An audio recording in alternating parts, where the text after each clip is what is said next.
Bien, bonsoir à tous, bienvenue à l'Institut supérieur du droit pour cette masterclass. Ce soir, on a le plaisir, l'honneur de recevoir Maître Alain Jakubowicz, qui est avocat au barreau de Paris. Mon cher confrère, merci infiniment. J'ai été un peu insistante, je vous ai envoyé beaucoup de mails, mais voilà, l'important c'est d'être avec vous ce soir. L'idée c'est de revenir avec vous sur votre parcours, les grandes affaires dans lesquelles vous avez été et qui vous ont marqué, et puis aussi revenir évidemment sur votre combat contre le racisme et l'antisémitisme, avec évidemment un temps de parole à la fin de cette conférence pour que nos étudiants puissent vous poser des questions et qu'il y ait vraiment un échange et une interaction avec vous. Merci d'être là. Et je vous laisse la parole, je vous laisse aller sur les thèmes que vous souhaitez aborder, mais peut-être dans un premier temps vous présenter pour ceux qui vous connaissent peu ou pas. En tout cas, bon, voilà, nous on vous aime beaucoup et encore une fois, c'est un grand plaisir et un honneur de vous avoir parmi nous ce soir. Bon, bah écoutez, on va se lancer alors. Bonsoir à toutes et à tous. Je reconnais que je ne connaissais pas votre institut, donc j'en fais un peu la connaissance et pour mieux comprendre un petit peu le parcours qui est le vôtre, puisque là maintenant on va parler du parcours qui est le mien, ou qui était le mien. Donc j'ai compris que vous dirigiez vers des professions juridiques, mais pas nécessairement, ou même pas du tout le barreau. Personne, pour le moment, personne, on n'a pas dit notre dernier mot. Personne n'est parfait. Mais bon, j'espère que, je crois que vous rencontrez beaucoup d'avocats, et j'espère que quand vous sortez de leurs interventions, et quand vous sortirez de la mienne en particulier, vous aurez envie peut-être de vous orienter vers cette noble et belle profession. Ce n'est pas un exercice très facile auquel vous m'invitez. Alors je crois qu'il y a des gens qui sont connectés, c'est ça, qui sont... Oui, vous avez des gens qui sont à distance, puisqu'on a des caméras, et donc c'est retranscrit en ligne sur notre espace de e-learning, puisqu'à l'ISD, on a des étudiants sur place et aussi beaucoup d'étudiants de province qui suivent les cours également. Alors bonsoir aux étudiants de province et bonsoir à ceux qui n'ont pas le plaisir d'être dans cette salle. Voilà, je m'appelle Alain Jakubowicz. Je viens de célébrer, ce n'est pas vraiment le terme, il y a quelques jours, c'était l'anniversaire de ma prestation de serment, c'est-à-dire le jour où je suis devenu avocat. C'était un 13 décembre, vous voyez, donc on est combien? On est le 16. Donc c'était le 13 décembre, si je vous dis l'année, ça va remonter chez vous, en 1976. C'est-à-dire il y a 48 ans. Dans 2 ans, ça fera un demi-siècle que je suis avocat. Ça fait longtemps par rapport à vous, c'est vrai que ça fait des durées. Et j'exerce toujours avec autant de passion, parce que c'est un métier, je crois, dans la durée qui requiert cette passion. Alors aussi loin que je me souvienne ou que je puisse me souvenir, j'ai toujours voulu être avocat. En fait, j'ai une petite marque dans mon enfance, c'est que j'ai été comme vous à l'école primaire. À l'époque de mon temps, on appelait ça l'école communale. J'avais des instituteurs, des institutrices, maintenant on appelle ça des professeurs des écoles. Et j'avais une institutrice. À l'époque, les profs n'avaient pas l'imagination qu'ils ont aujourd'hui. Et les rédactions que l'on faisait quand on était enfant, c'était « Quelle profession veux-tu faire quand tu seras plus grand ?» Alors évidemment, comme tout le monde, à l'époque, on voulait être pompier, on voulait être président de la République, ou que sais-je encore. Eh bien moi, je voulais être avocat. Alors j'en ai même la preuve, parce que ma maman a retrouvé, bien des années plus tard, la rédaction en question dans laquelle j'expliquais que je voulais être avocat. Alors, qu'est-ce qui peut arriver dans la tête d'un enfant de je sais pas, au CE2 ou CM1, on a quel âge? On a 8 ans, 9 ans, de devenir avocat. Ben voilà, c'était pour moi il y avait peut-être l'idée, l'image d'Épinal, comme on dit, de la défense de la veuve et de l'orphelin. Et puis j'avais aussi une image un peu paternelle, non pas que mon père était avocat, mais il avait une passion pour l'oralité, pour les grands discours. Et en fait, il disait que s'il n'y avait pas eu la guerre, puisque mon père est contemporain évidemment de la Seconde Guerre mondiale, puisque moi je suis né tout de suite après la Seconde Guerre mondiale, en 1953, c'est-à-dire 8 ans après la fin de la guerre, mon père a toujours dit, est-ce vrai, vous savez, dans toutes les familles, dans les vôtres aussi, j'imagine, il y a comme ça des chimères, des choses qui se racontent, qui se colportent, qui se rapportent de génération en génération. Eh bien moi, c'est ce que j'ai laissé à mes propres enfants, de dire que mon père voulait être avocat. Il se trouve que moi, j'ai une de mes filles qui est devenue avocate. Voilà, donc c'est un peu un vieux rêve d'enfant. Et dans toute ma scolarité, en fait, j'ai jamais beaucoup hésité. Et je reconnais que j'ai une grande chance par rapport à vous, par rapport à vos générations, c'est pas vous individuellement, c'est que moi, j'appartiens à une génération où les choses étaient beaucoup plus faciles que pour les vôtres, et en tout cas que pour la vôtre. C'est-à-dire que je suis né donc, dans cette, j'allais dire presque immédiate après-guerre, dans ce qu'on a appelé les 30 glorieuses, hein, les 30 années de notre histoire nationale, d'une France qui se reconstruit après ce que les Français, et pas seulement les Français, ont vécu au cours de la Seconde Guerre mondiale. On a en 1958 donc le général de Gaulle, comme vous le savez, qui prend le pouvoir, qui devient président de la République et dont le dessein, depuis la libération, est de reconstruire la France. Et c'est pas facile. Et là, c'est des années d'euphorie en réalité, où on reprend une certaine joie de vivre. Alors moi, je suis évidemment très enfant, en 58, j'ai 5 ans, hein, mais moi, je me souviens avoir vu le général de Gaulle dans une de ces manifestations. Donc, en fait, c'est une France euphorique où, en fait, les enfants ont une sorte de destin tracé. C'est beaucoup plus simple qu'aujourd'hui, en un mot commençant. Et d'ailleurs, j'ai la chance, d'appartenir à une génération qui n'a pas connu tous les problèmes que vous avez connus ou que même les générations avant vous a connus. Moi, je suis né avant mai 68, donc j'ai connu la révolution, entre guillemets, de mai 68. J'étais à l'époque j'ai passé mon BEPC, comme on disait à l'époque, le brevet des écoles, en 1968.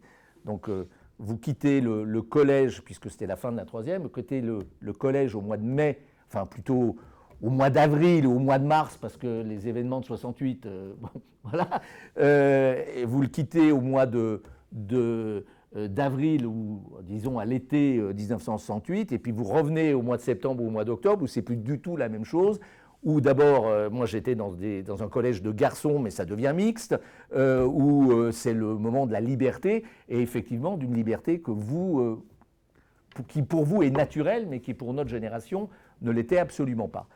Et en fait, effectivement, le chemin est tracé. Moi j'ai voulu être avocat, je suis devenu avocat. Et pour la majorité des gens à cette époque, d'abord une grande différence avec votre génération, parce que quand on demande maintenant à des enfants ce qu'ils vont, alors à part les jeunes filles qui veulent devenir princesses peut-être, alors pardon, c'est un peu genré comme propos, je reconnais, hein, mais enfin bon, j'espère que vous ne m'en voudrez pas trop, ou que les garçons veulent devenir pompiers ou policiers ou que sais-je encore, mais en fait, c'est des mots d'enfants en réalité.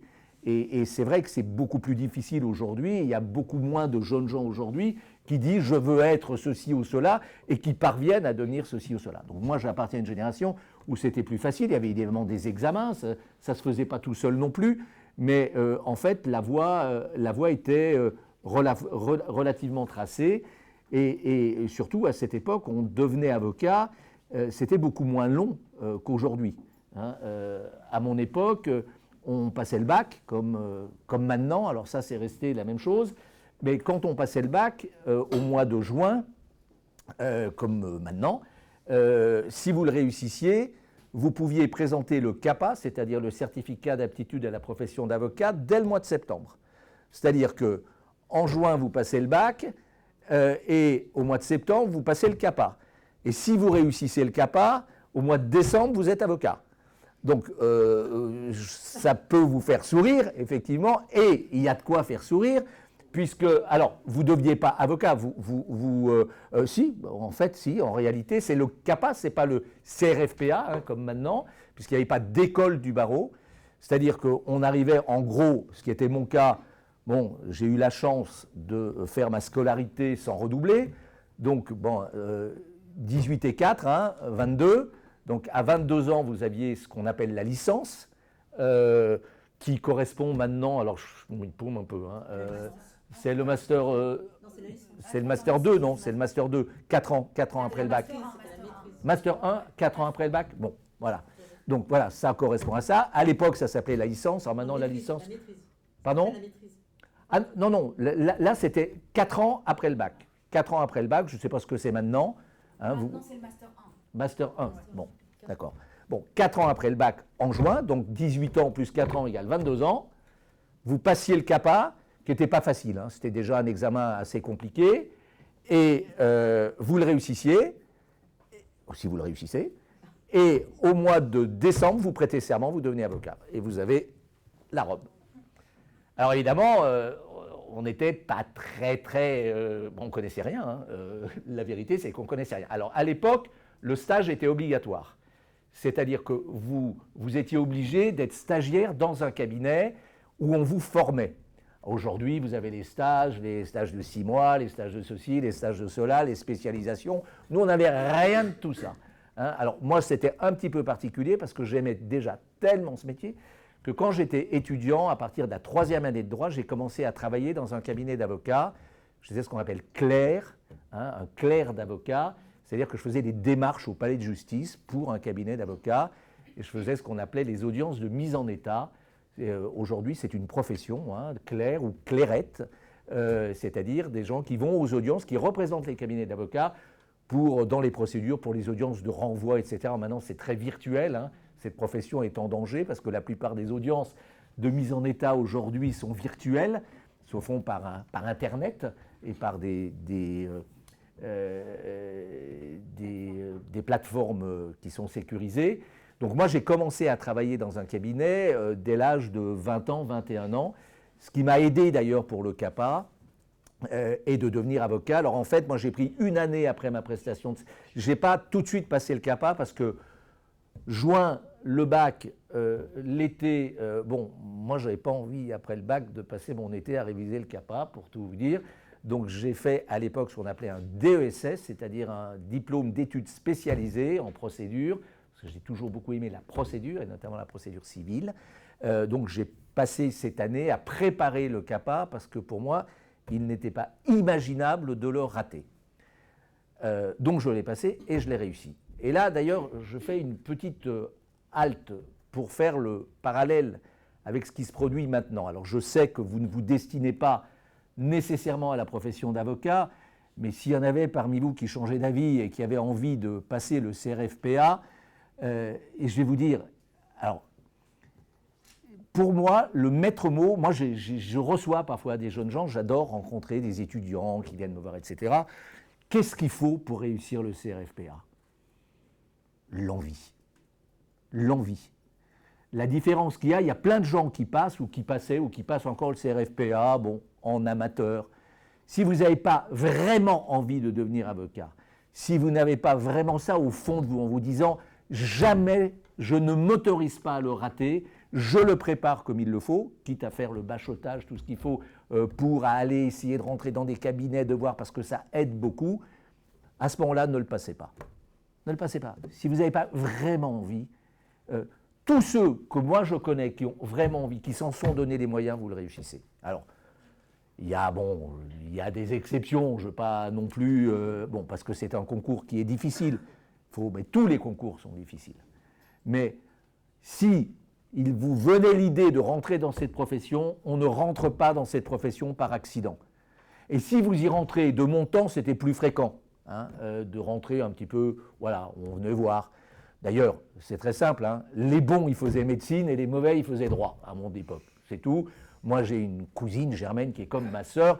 Elle, dans la famille, elle était respectable parce qu'elle faisait médecine. Moi, j'étais, voilà, parce que je faisais droit, et droit, c'est facile. Alors, ça a un peu changé quand même, hein. Ça a un peu changé, mais globalement, c'était un petit peu ça. Mais la réalité, il faut avoir la foi du charbonnier, comme on dit, pour devenir avocat. Et quel que soit l'avocat que vous vouliez être, je ne parle pas seulement des pénalistes, puisque je sais que vous avez reçu ici les plus éminents, mais ça aussi, il faut se garder de cette chimère. Hein. Avocat, c'est pas pénaliste, avocat, c'est avocat. Et vous avez cette particularité, parce que alors, je vais y venir. Je vais y venir. Moi, je voulais devenir avocat. C'est tout.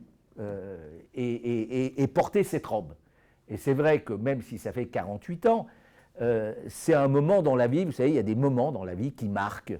Et celui-là, c'est un moment qui marque le jour où, avocat, vous levez la main, et qui que vous soyez, d'où que vous veniez, c'est un moment charnière. D'ailleurs, à mon époque, il y avait beaucoup de gens qui rentraient dans la profession et qui n'y restaient pas.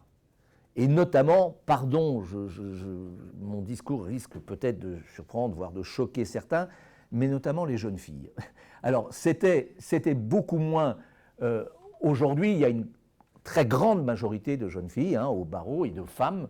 Le barreau s'est totalement féminisé, ce qui n'était pas le cas à mon époque. Moi, je veux dire, on ne va pas se raconter d'histoire, puisque on vous a expliqué qu'une bonne partie de ma vie, enfin des décennies, ont été consacrées au combat contre le racisme. Bon, on avait un barreau. Alors moi, attention, on a dit que j'étais avocat au barreau de Paris. C'est en partie vrai, mais mon histoire, elle est à Lyon, en réalité. C'est-à-dire un grand barreau français, qui est le deuxième barreau français, mais qui n'est pas Paris, et qui était déjà très différent. C'était un barreau qui était essentiellement masculin, qui était l'image de la France. Blanc, catholique.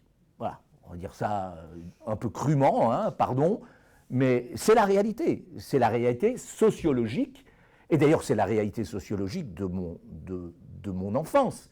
Moi, je l'ai raconté dans un livre. Moi, quand j'étais à mon école communale, le nom des gens, mes potes, il s'appelait Ponce, il s'appelait Jacquet, il s'appelait Dupont, il s'appelait Durand. Et je suis heureux de voir cette salle, parce que dans mon école de mon enfance, il y avait un noir. Il n'y avait pas deux, il n'y avait pas un, entre guillemets, arabe. C'était avant la guerre d'Algérie. Donc c'est une France blanche, chrétienne, et un barreau. Moi, quand j'arrive avec mon nom, je peux vous dire que je vois, à l'époque, on était obligé de rendre visite aux membres du Conseil de l'Ordre. Ça tordait de la gueule, quoi, clairement. Et on me disait, mais est-ce que vous avez un membre de votre famille qui est dans la basoche? La basoche, c'est le mot du monde du droit. Notaire, huissier, et de la bonne société bourgeoise, surtout à Lyon, qui est une ville, surtout à cette époque, bourgeoise, arrêtée, etc. Donc, on n'avait pas le profil. Ça déroge. Donc c'est une France que vous n'avez pas connue, mais c'est la réalité. Et je ne dirais pas qu'elle était plus raciste, pas du tout, elle était conservatrice, tout simplement. Et puis voilà, c'était comme ça. C'était une société qui était, dont les normes n'étaient pas celles d'aujourd'hui. Alors, même si je vous parle à vous, qui êtes jeune, qui pour moi, je remonte très loin à la chute du mur de Berlin, pour vous, c'est déjà l'antéchrist, c'est très lointain. Et moi, je vous parle d'un monde qui est un monde qui était coupé en deux. Il y avait les bons et les gentils. C'était très simple. Les gentils, c'était les Américains, les méchants, c'était les Russes. Regardez les vieux James Bond, ou les films de l'époque, c'est ça. C'était facile. Il y avait les gentils, il y avait les méchants. Voilà, c'est évidemment totalement absurde, que les choses soient claires, mais c'était ça le monde de cette époque. Et puis, voilà, il y avait un destin. Aujourd'hui, les classifications sociales, elles répondent à plein d'éléments en fonction de ses origines, en fonction de sa religion, en fonction de plein de critères. À l'époque, la classification, elle était sociale, c'est tout.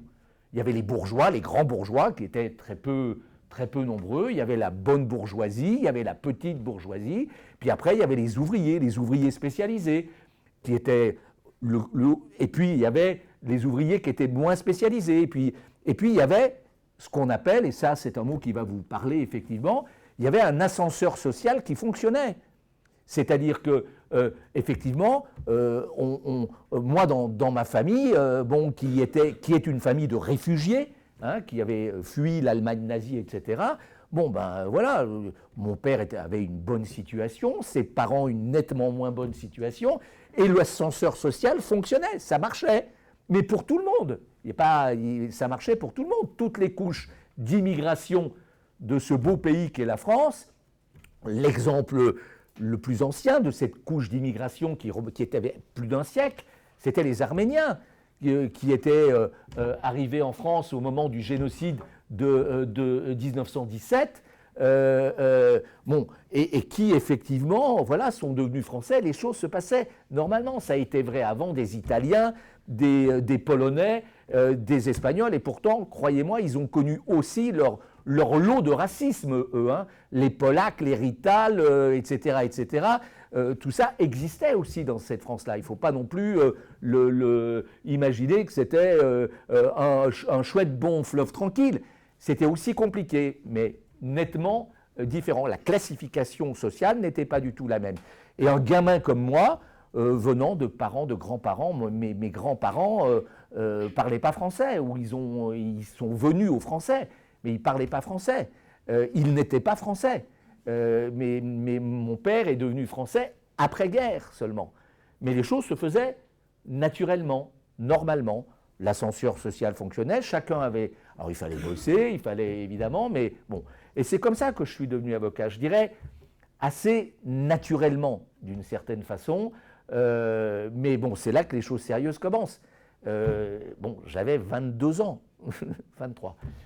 J'avais 23 ans et je me trouvais face à des gens, je me souviendrai toujours. Alors j'ai prêté serment en 1976, je vous donne cet exemple parce que c'est l'année où a été votée la loi sur le divorce par consentement mutuel. Avant, ça n'existait pas, hein, le divorce était forcément pour faute, etc. Ce qui était une grande avancée sociale d'ailleurs. Hein. On disait aux gens, c'était l'empreinte de l'Église évidemment, hein, le divorce, voilà. Et pour que le législateur français vienne au consentement mutuel, c'était d'accepter le principe dans la société laïque et républicaine qui était la nôtre, le principe d'un divorce. Pourquoi est-ce que je vous dis ça ? Je vous dis ça parce que l'un de mes premiers dossiers comme avocat, c'était un copain qui m'avait envoyé un copain et qui m'avait envoyé, j'avais des petites affaires de divorce. Et c'est vrai que quand vous avez 22, 23 ans et que vous voyez arriver une dame dans votre bureau, qui n'est pas le vôtre, qui est celui de votre patron, etc., qui vient vous expliquer ses problèmes de couple, qui vient vous expliquer pourquoi elle veut divorcer, et qui vous explique sa vie, y compris dans des moments, des choses intimes, bon, vous n'êtes pas prêt, quoi. Pour moi, cette femme qui était en face de moi, pour moi, elle avait, je ne sais pas si c'est vrai ou pas, elle avait l'âge d'être ma mère, quoi. Et moi, j'étais un gosse, disons-le clairement. J'étais un gamin et moi, il fallait que je fasse très sérieux et que je règle, entre guillemets, son problème, alors que je n'avais jamais appris à régler son problème. Donc, j'avais heureusement un patron qui me conseillait, etc. Mais il y avait un choc, je dirais, de génération qui était terrible. Alors, c'est la raison pour laquelle, pour faire sérieux, on se mettait des costumes, on se mettait des cravates. Moi, j'avais à l'époque des cheveux, et donc pour faire sérieux, je les mettais en arrière pour essayer d'avoir sérieux. En fait, j'avais une mèche de gamin, mais j'essayais de faire sérieux, j'essayais de faire plus vieux, en fait, de jouer. C'est peut-être pour ça d'ailleurs qu'ils sont partis, du coup. Mais voilà, c'était un monde, j'ai curieux d'une certaine façon, où il y avait une vraie vie du barreau, où tous les avocats se connaissaient, où les anciens étaient des espèces d'icônes, des maîtres, etc. Donc, et puis surtout une époque où c'est avant la fusion des conseils juridiques et des avocats, où en fait les avocats étaient beaucoup moins nombreux parce qu'il y avait les conseils juridiques, c'était une autre profession. Hein, ce n'est que dans les années 90 et 92, je crois, bon là aussi ça vous paraît très lointain, mais pour moi c'était hier, où les conseils juridiques sont devenus avocats et effectivement le droit des sociétés est rentré dans le... Bon, donc comme ça que je deviens avocat, pas du tout par accident, et comme j'étais déjà porté sur l'oralité et sur la défense de la veuve et de l'orphelin, c'est vrai que je m'oriente assez rapidement, parce que c'est facile, vers ce qu'on appelle les commises pénales. Les commises pénales, c'est en fait, à l'époque, on appelait ça les flagrants délits. Aujourd'hui, c'est les comparutions immédiates. C'est-à-dire, à l'époque, ça va vous faire rire, parce que je ne sais même pas si vous savez ce que c'est, c'était l'affaire de base, c'était les vols d'autoradio. Alors ça vous fait marrer maintenant, l'autoradio, c'était la radio qui était dans la voiture, la plupart de la délinquance, ça commençait par les vols d'autoradio. Voilà. C'est-à-dire que c'était des gamins qui allaient piquer les autoradios dans les voitures et qui les revendaient. Voilà. Donc c'était le type de dossier qu'on avait. Et bon, après, on avait des choses qui étaient plus intéressantes. Et moi, je suis allé là-dedans pour plusieurs raisons. C'est que d'abord, c'était facile, c'est-à-dire qu'on n'avait pas besoin. C'est des clients qu'on vous apporte, en fait. Hein.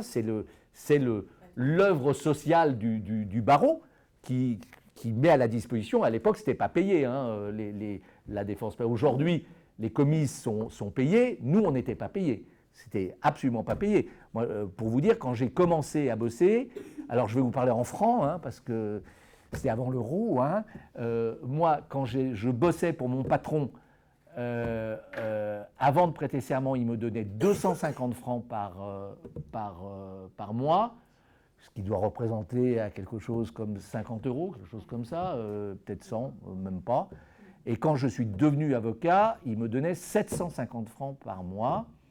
Je ne sais même pas à quoi ça correspondrait aujourd'hui, 750 francs par mois. Ça doit correspondre à 300 euros, quelque chose comme ça. C'était ce que je gagnais, ce qu'il me donnait. Alors, la vie n'était pas la même, etc. Et puis surtout, je me suis tout de suite fait de la gratte à côté, avec des clients, et les choses ont plutôt bien fonctionné. Mais j'ai commencé comme ça, chez un patron, tout seul. Mon père m'avait prêté une vieille machine à écrire. Alors ça va vous faire marrer, parce que c'est une machine à écrire, on tapait comme ça faisait clac, clac, clac, clac, clac. Vous mettiez une feuille de papier, une pelure, vous ne savez même pas ce que c'est qu'une pelure, c'est un truc que vous mettez derrière un carbone pour avoir le double de votre lettre. Et vous tapiez là-dessus, les secrétaires, elles tapaient là-dessus. Il n'y avait pas d'ordinateur, il n'y avait pas de téléphone portable, il n'y avait même pas de fax, il n'y avait évidemment pas d'Internet, etc., etc. Il y avait, dans la plupart des cabinets, il n'y avait même pas de photocopieur. C'était vraiment l'artisanat de l'artisanat. Mais c'était vachement sympa, honnêtement. Donc moi, je bossais pour un patron, donc je plaidais pour lui, je faisais des audiences pour lui. Et puis, moi, j'avais mes clients à côté. Et puis, quand j'avais des conclusions à faire ou des actes, aux heures où je ne bossais pas pour mon patron, je tapais avec mes deux petits doigts sur ma machine à écrire pour faire bouillir la marmite. Voilà. Donc, mais bon, franchement, c'était sympa, honnêtement. Alors, les années passent là-dessus et en fait, bon, on a vite fait le tour de cette petite chose. Et puis les dossiers deviennent de plus en plus sensibles et je rentre dans des dossiers au pénal toujours. La délinquance a changé en fait, comme maintenant en réalité. Moi avant, les truands c'était un peu. Alors moi j'étais à Lyon, je ne sais pas si vous avez entendu parler du gang des Lyonnais. C'était les vrais voyous, mais c'était des gentlemen voyous. Voilà. En fait, moi j'ai connu l'époque du basculement. Les mecs, ils ne sortaient pas un pétard comme ça, quoi. Et je vous parle des grands voyous. Je ne vous parle pas des petits cons de banlieue ou pas. Je vous parle des voyous capés. Quand ils sortaient un flingue, c'était vraiment du lourd, mais c'était rarissime. Et j'ai vu arriver effectivement cette nouvelle forme de délinquance. Pourquoi ? Parce que moi, j'ai connu la noblesse de la délinquance. Alors, ce n'étaient pas des poètes, hein. On ne va pas non plus se raconter des histoires. Il n'y avait pas de drogue. On ne donnait pas dans la drogue. J'ai vu arriver le monde de la drogue. Et c'était vraiment terrifiant. Mais ils pouvaient donner très bien dans le proxénétisme, ça ne les gênait pas du tout. Les braquages, c'était effectivement leur spécialité, mais on ne tirait pas. On ne défouraillait pas comme ça et on ne tirait pas comme ça. Donc c'était une délinquance. Bon, j'ai vu quand même des dossiers de proxénétisme aggravés avec vraiment de la violence, des choses qui étaient dures. Mais ce que j'ai vu arriver, c'est la drogue. à quoi pouvait mener la drogue. C'est-à-dire des mecs qui étaient capables de donner père et mère. Moi, je me souviens d'un type qui a balancé sa mère et son frère aux flics, alors qu'ils n'avaient rien à voir avec tout ça, mais simplement ça rend dingue, mais vraiment dingue. Et ils sont capables de balancer père et mère. Et ça m'a personnellement énormément troublé. Énormément troublé. Et puis j'ai vu arriver également enfin pour moi, ça a toujours existé, mais les affaires de mœurs. Et notamment les affaires de mœurs touchant les enfants. J'ai commencé à voir, parce que, vous savez, on dit qu'il y a plus d'affaires de ce type aujourd'hui. C'est pas vrai. Pas vrai. L'homme a toujours été, quand je dis l'homme au sens générique, mais plus particulièrement l'homme masculin aussi. Ces penchants, ces vils penchants, je ne crois pas qu'ils ont attendu le XXIe siècle. Hein. La pédophilie, la pornographie, l'inceste, ça a toujours existé. Toujours existé. Hélas ou pas, hélas, ça a toujours existé. Mais on n'en parlait pas. La différence, c'est qu'on n'en parlait pas. C'est que c'était des secrets de famille, que tout le monde se taisait, que les enfants subissaient, que les femmes subissaient, et ça passait crème, comme on dit aujourd'hui. Voilà. Et c'est vrai qu'il ne fallait pas s'aviser d'aller dans un commissariat de police ou dans une gendarmerie, où à la limite, ça faisait rire les flics et les gendarmes. La réalité, c'est ça. Il ne faut pas se raconter d'histoire. Moi, je ne suis pas un grand fanatique de MeToo, je reconnais, mais je reconnais aussi les bienfaits que ça a apporté dans la société. Hein, indubitablement. Hein, il était temps de mettre un terme à tout ça. Donc moi je découvre ça et je suis jeune. Et honnêtement, bon, même à l'époque, il n'y a pas... même l'apprentissage de tout ça. Dans ma génération, on n'allait pas voir des films porno à 10 ans sur Internet. Hein, et à 18 non plus d'ailleurs. Voilà, donc on est... De ce point de vue-là, on découvre des choses. Moi, honnêtement, la pédophilie, les violences faites aux femmes, l'inceste, c'est des trucs, c'est des trucs de film pour moi. Je découvre ça dans ma propre vie professionnelle.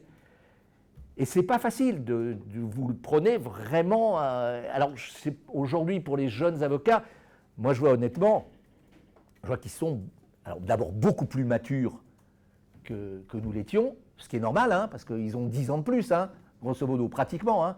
Aujourd'hui, on prête serment, les plus jeunes, à 27, 28 ans.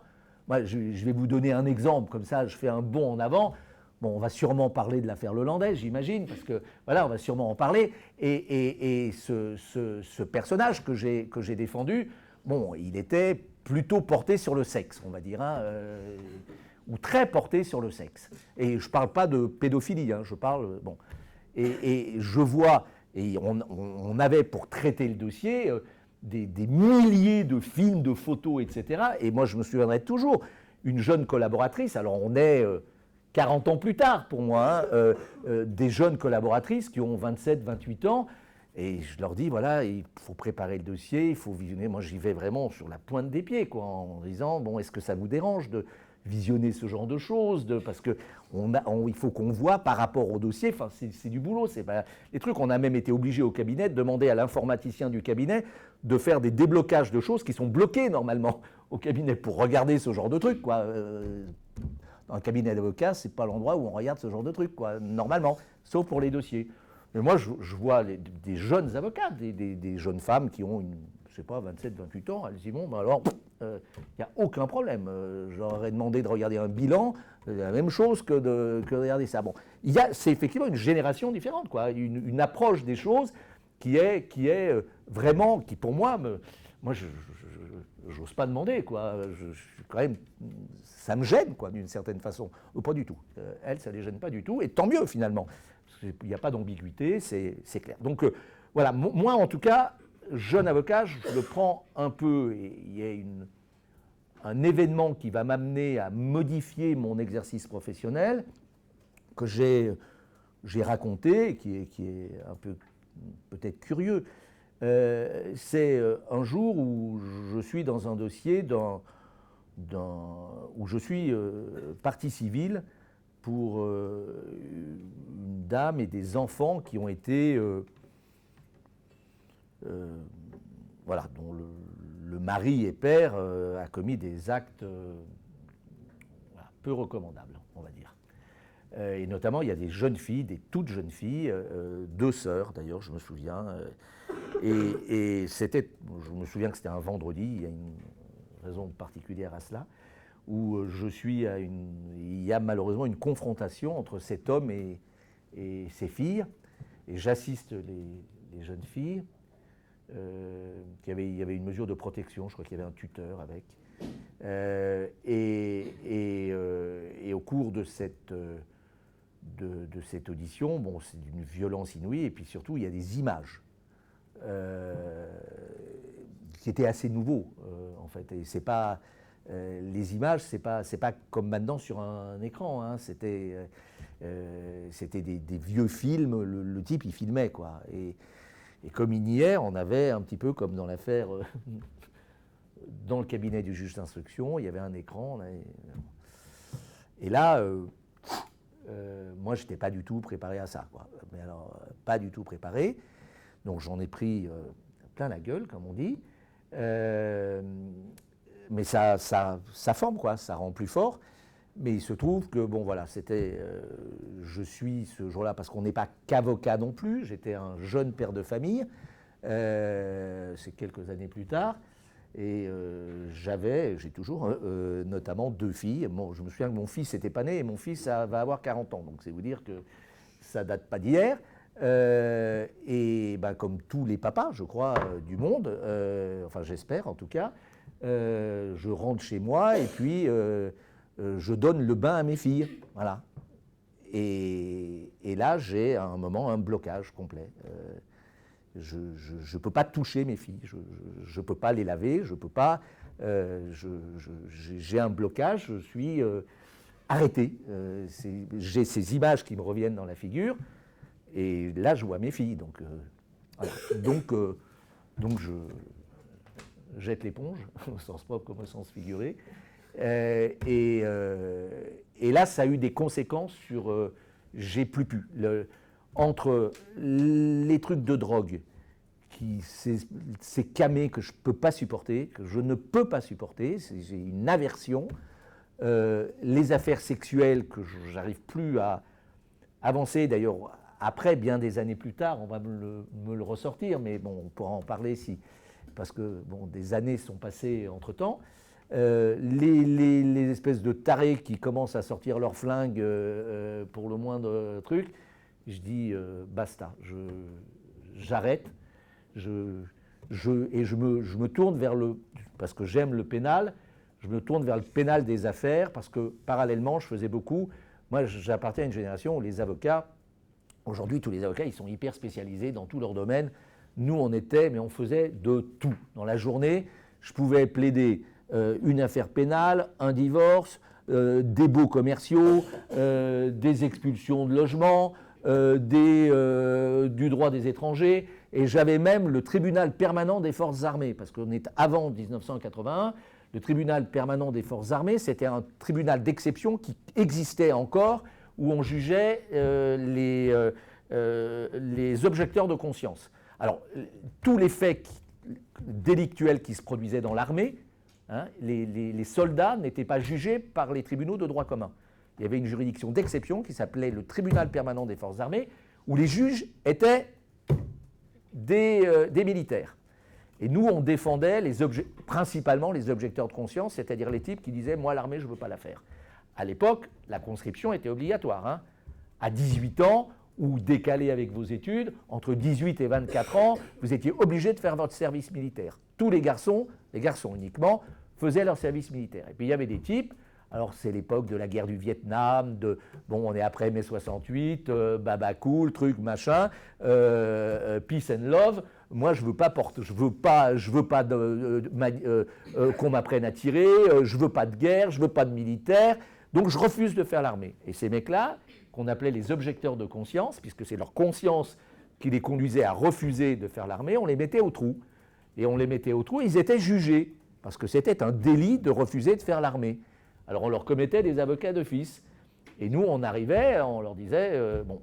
Et en fait, on savait très bien quelle était la peine. La peine, ils prenaient 1 an de prison ferme, c'est-à-dire la durée du service militaire. Mais ils n'en avaient rien à foutre, parce qu'ils disaient, moi, passer 1 an au service militaire ou en tôle, alors c'était la tôle cool, hein, il y avait un quartier réservé aux objecteurs de conscience, les cellules étaient ouvertes, les mecs qui tapaient le carton, ils faisaient leurs études en réalité, hein, ils continuaient leurs études. Pour eux, ils faisaient leurs études en tôle, quoi. Grosso modo, ils recevaient des visites, ils avaient leurs clopes, bon, ça leur allait très bien. Et dans le meilleur des cas, on obtenait parfois un petit peu moins. Et on leur disait, et quand on venait pour les défendre, ils nous disaient, mais attends, parce que quand on en faisait trop, parce qu'on avait trouvé des moyens de procédure, etc., ils disaient, mais je vais me prendre plus, parce que parfois ils mettaient 2 ans, les mecs. Parce que, donc si c'était des militaires, hein. Alors tout ça pour vous dire qu'on faisait ça, on pouvait faire des baux paritaires, on faisait tout ce qui venait, conseil des prud'hommes, tout ce qui venait, on faisait. Plus ou moins bien, mais plutôt pas mal. En tout cas, ça marchait très bien. C'était très sympa. Donc moi, je m'étais orienté, et là, c'était quand même déjà un peu une spécialité. Je faisais pas mal de droit commercial, parce qu'il se trouve que mon père était un peu dans les affaires, m'envoyait voilà. Et là, mon cabinet a grossi, en fait, par le droit des affaires, par le droit des sociétés. Et du coup, j'ai eu 1 collaborateur, 2 collaborateurs, 3 collaborateurs. Je suis allé jusqu'à 10 collaborateurs. Donc le cabinet, effectivement, a grossi, j'ai engagé une secrétaire, je ne pouvais plus taper sur mon... Là, on a vu arriver les premiers traitements de texte, bon, les premières mémoires, donc la profession a évidemment évolué, les premiers téléphones dans la voiture, alors là, c'était bon, un peu comme les films avec Bourvil, et voilà, c'était des gros téléphones qu'on avait dans la voiture, qui pesait 3 tonnes, voilà. Mais bon, on voulait avancer, quoi, et on a fait effectivement changer la profession. Et puis là-dessus, il m'arrive un événement un peu, donc moi, ça allait bien, quoi. Mais il m'arrive un événement auquel je ne m'attendais pas, en réalité, qui va un petit peu bouleverser ma carrière. On est en 1982-1983. Donc je suis avocat depuis un peu plus de 5-6 ans, hein, seulement, 7 ans. Donc c'est là, dans cette phase d'ascension. Il y a un fait historique qui se produit, auquel, bon, moi je ne suis pas particulièrement préparé. C'est un jour, à la télévision, on apprend que Klaus Barbie, alors souvenez-vous, je suis lyonnais, hein, né à Lyon, j'ai fait mes études à Lyon. J'ai été élu à Lyon, d'ailleurs, j'ai oublié cette petite parenthèse, mais qui va venir après. Klaus Barbie, le boucher de Lyon, a été arrêté en Bolivie. Et là, pour moi, ça ne me parle pas forcément, mais c'est en fait toute mon histoire et l'histoire de ma famille et l'histoire de la Seconde Guerre mondiale qui me rattrape malgré moi. Klaus Barbie, ça vous parle ou pas? Oui, donc nazi, qui était en poste à Lyon, qui était responsable du SIPO-SD, donc de la chasse contre les résistants et contre les juifs, et qui est notamment et essentiellement, à l'occasion de ce procès, le responsable de la rafle des enfants d'Isieux, d'enfants qui étaient cachés, alors c'est pas du tout à côté de Lyon, c'est dans le Bugey, c'est à une centaine de kilomètres de Lyon, où ces enfants ont été raflés et sont partis en déportation et sont morts dans les chambres à gaz à Auschwitz. Et en fait, par l'histoire de ma propre famille, qui était directement concernée par ces faits, on me demande, parce que j'étais un tout jeune avocat qui était pratiquement le seul, en tout cas à Lyon, à avoir ce profil, on me demande de me constituer partie civile dans ce dossier au nom de la communauté juive de Lyon. Et pour moi, c'est un truc que je ne comprends pas vraiment, quoi, sur le moment. Je vois qu'on en parle beaucoup dans les médias. Moi, bon, il m'arrivait de parler dans les médias, dans mes dossiers de proxénétisme ou de trucs comme ça, mais là, ça change complètement d'échelle. Et là, les choses deviennent beaucoup plus importante, et je vois d'ailleurs que plus l'instruction avance, plus les grands avocats parisiens, les grands ténors parisiens veulent me piquer ma place, parce que c'est le procès où il va y avoir la presse mondiale qui va venir, et c'est un procès énorme, historique. Moi, j'ai à l'époque 30 ans, quoi. Je ne prends pas toute la mesure de ce qui est en train de se passer, et je sais, je peux citer des noms, ils sont décédés maintenant, paix à leur âme, mais que des gens comme Kiechman, comme les avocats de l'époque, font le siège pour essayer d'être avocat à ma place. Au moment où le procès va se lancer, j'ai la chance à ce moment-là d'être convoqué à Paris, rue du Faubourg Saint-Honoré, par le président du consistoire israélite de France, qui me dit voilà, donnez-moi la raison pour laquelle je devrais vous maintenir pour le procès, vous et pas Kiechman, etc., qui étaient des avocats illustrissimes, etc. Ben, je passe mon grand oral, quoi, voilà, et le type, qui avait l'âge d'être mon grand-père, quoi, c'était un banquier d'affaires très strict, etc., il me dit, c'est vous, voilà. Et là, je me retrouve, sous le feu de la rampe, en fait, avec les plus grands avocats dans ce procès historique dont on pourra parler si vous voulez, mais j'imagine que vous avez eu plein d'images, voilà. Et là, ça va s'enchaîner puisque je vais faire le procès Barbie, après je vais faire le procès Touvier, après je vais faire le procès Papon, c'est-à-dire les 3 grands procès de crimes contre l'humanité, et je rentre là-dedans, mais en fait, tout ça me dépasse. Aujourd'hui, on me demande, mais qu'est-ce que ça vous fait? Mais j'avais absolument pas l'idée que j'en parlerais aujourd'hui devant vous, quoi. C'est des procès tout à fait exceptionnels. Et d'ailleurs, on me disait, est-ce que ça vous fait venir des clients? Je dis, vous savez, spécialiste de crimes contre l'humanité, franchement, il n'y a pas de quoi en faire un métier. À l'époque, malheureusement, aujourd'hui, oui. Malheureusement, aujourd'hui, oui. Et moi, aujourd'hui, je connais des avocats, effectivement, qui interviennent beaucoup dans ce type de dossier. Moi-même, par l'expérience qui a été la mienne comme avocat dans ces 3 procès de crimes contre l'humanité, je suis allé témoigner au procès d'un génocidaire du génocide rwandais. J'ai été expliqué à une cour d'assises à Paris toutes les similitudes qu'il y avait dans tous les génocides, parce que vous pouvez tous les prendre, depuis le premier historique du XXe siècle, c'est-à-dire le génocide arménien perpétré en 1917, qui pose beaucoup de problèmes maintenant politico-géopolitiques, mais peu importe, moi c'est l'humain qui m'intéresse, c'est pas la géopolitique, ou au dernier reconnu, en tout cas par les États, du génocide rwandais, le mécanisme, on pourra en parler si ça vous intéresse, le mécanisme est le même. Du génocidaire, les mécanismes sont les mêmes. Donc, pour moi, ce sont des parenthèses, mais des immenses parenthèses, évidemment, dans ma carrière, et qui, évidemment, depuis, effectivement, je suis revenu au pénal parce que j'ai besoin des assises. Voilà. Pour moi, un avocat qui ne plaide pas aux assises, c'est pas un vrai avocat, je le dis honnêtement. Mais quel qu'il soit, je veux dire, même s'il est... moi, je le dis, dans mon cabinet, j'ai eu des associés fiscalistes, spécialistes du droit des sociétés, de la propriété intellectuelle, de plein de domaines hyper techniques. Je leur dis, va aux assises. Il faut aller aux assises. Un avocat, il faut qu'il aille aux assises. La réalité de la justice, de l'instantanéité de ce qu'est la vie judiciaire, de ce qu'est l'oralité des débats, de ce qui peut se produire dans un procès d'assises. Vous ne savez jamais ce qui va se produire dans un procès d'assises. Tout peut être modifié. Et moi, à partir de ce moment-là, d'il y a une vingtaine d'années environ, ce n'était pas tout de suite après Barbie, je me suis dit, moi, 1 fois, 2 fois par an, je vais aux assises. Et je vais aux assises aussi bien du côté des parties civiles que des accusés. Et moi, j'ai une expression, je dis qu'un avocat qui ne fait que les accusés ou qui ne fait que les parties civiles, pour moi, c'est un avocat hémiplégique.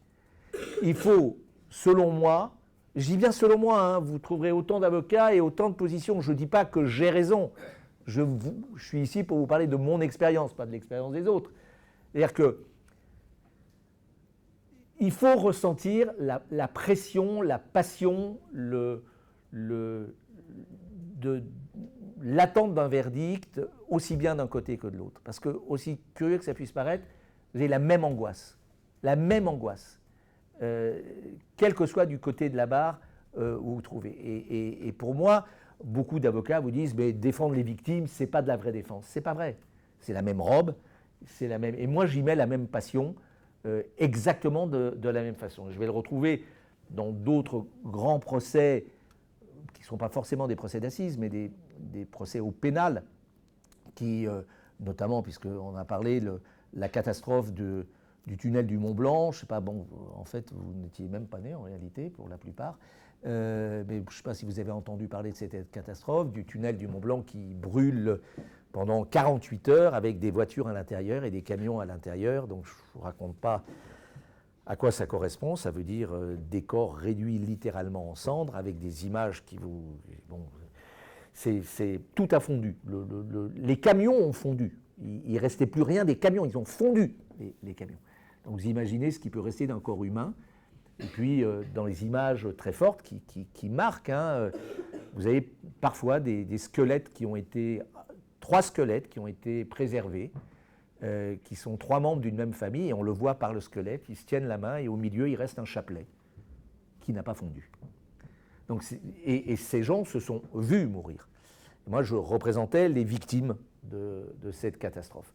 Donc évidemment ça crée de l'humain, quoi. Voilà. Et c'est vrai qu'à ce procès qui a eu lieu, ou qui pour moi a été assez fondateur, parce que en réalité je me suis rendu compte à ce procès, j'ai fait après mon autocritique. C'est-à-dire que j'étais à ce procès, et d'ailleurs à ce procès, pour vous dire, je représentais une trentaine de familles. Mais pour moi, représenter une trentaine de familles, c'est représenter une trentaine de victimes. Et par conséquent, j'ai voulu que l'on plaide pour chacune de ces victimes, individuellement. C'est-à-dire qu'on a plaidé pendant 3 jours.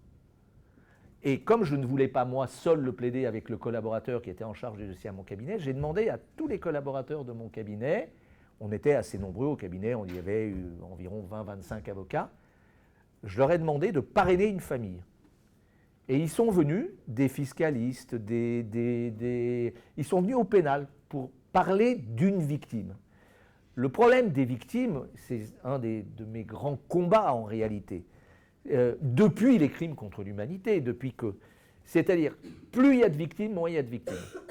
C'est-à-dire qu'on vous dira, il y a X millions de victimes, il y a X centaines, milliers de victimes. C'est-à-dire qu'il y en a tellement qu'il n'y en a plus. C'est-à-dire qu'on oublie que ce n'est pas 1 million, c'est 1 plus 1 plus 1 plus 1 plus 1 plus 1 plus 1 plus 1 qui arrive au million. Et ça, c'est une notion dans la justice, notamment dans les grandes catastrophes ou dans les grands génocides, où en fait, il n'y a plus de personnalisation de la victime. Et mon combat, justement, ça a été celui-là, notamment dans ce procès, c'est d'individualiser les victimes, de mettre un nom.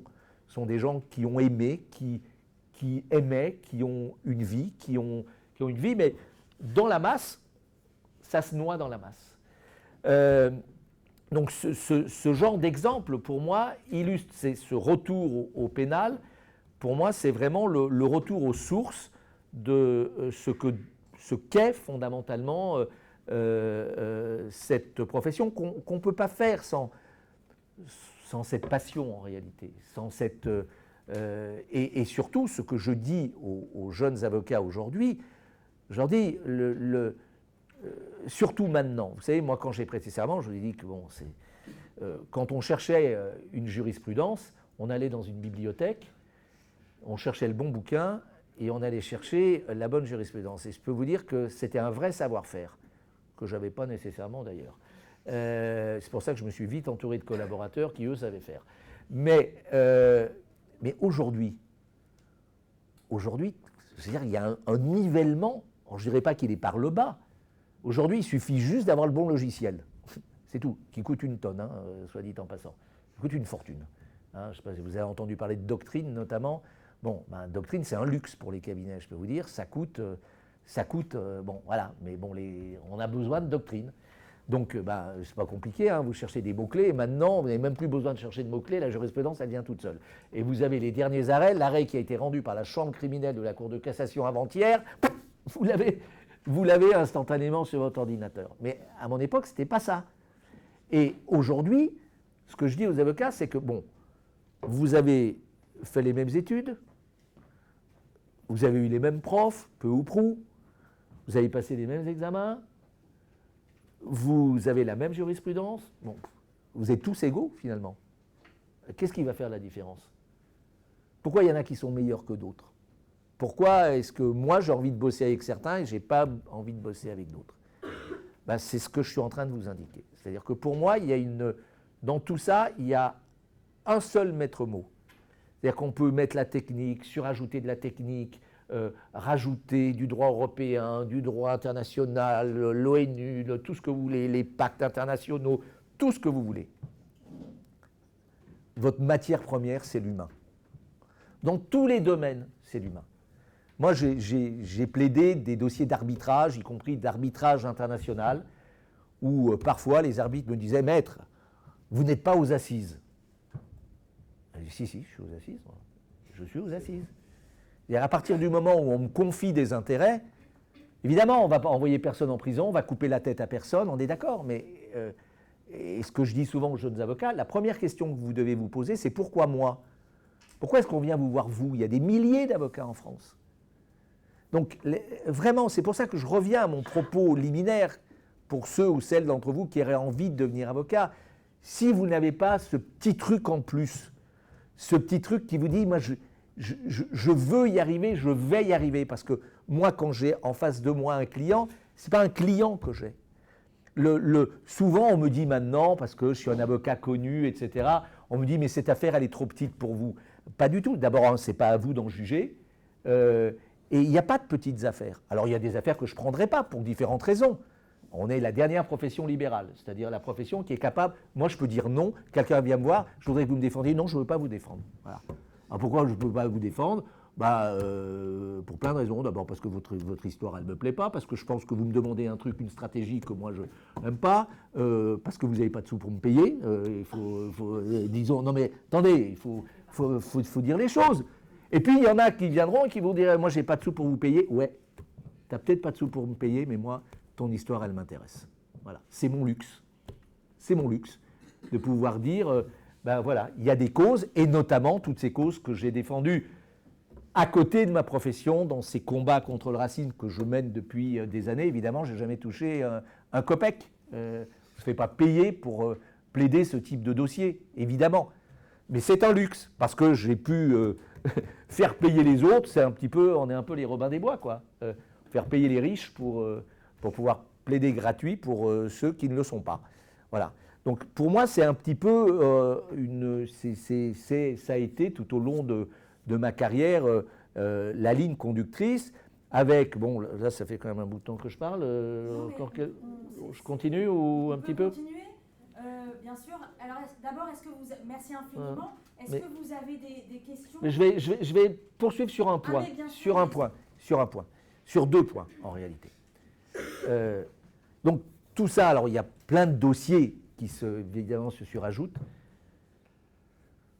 Ce dont la presse a parlé, quand on parle de moi, d'ailleurs ça m'énerve, honnêtement, sur Wikipédia, qui est une vaste fumisterie, alors Barbie, Touvier, Papon, la catastrophe du vol Rio-Paris, puisque je représente effectivement les familles de victimes. Ouais, d'accord, très bien, bon, c'est bien.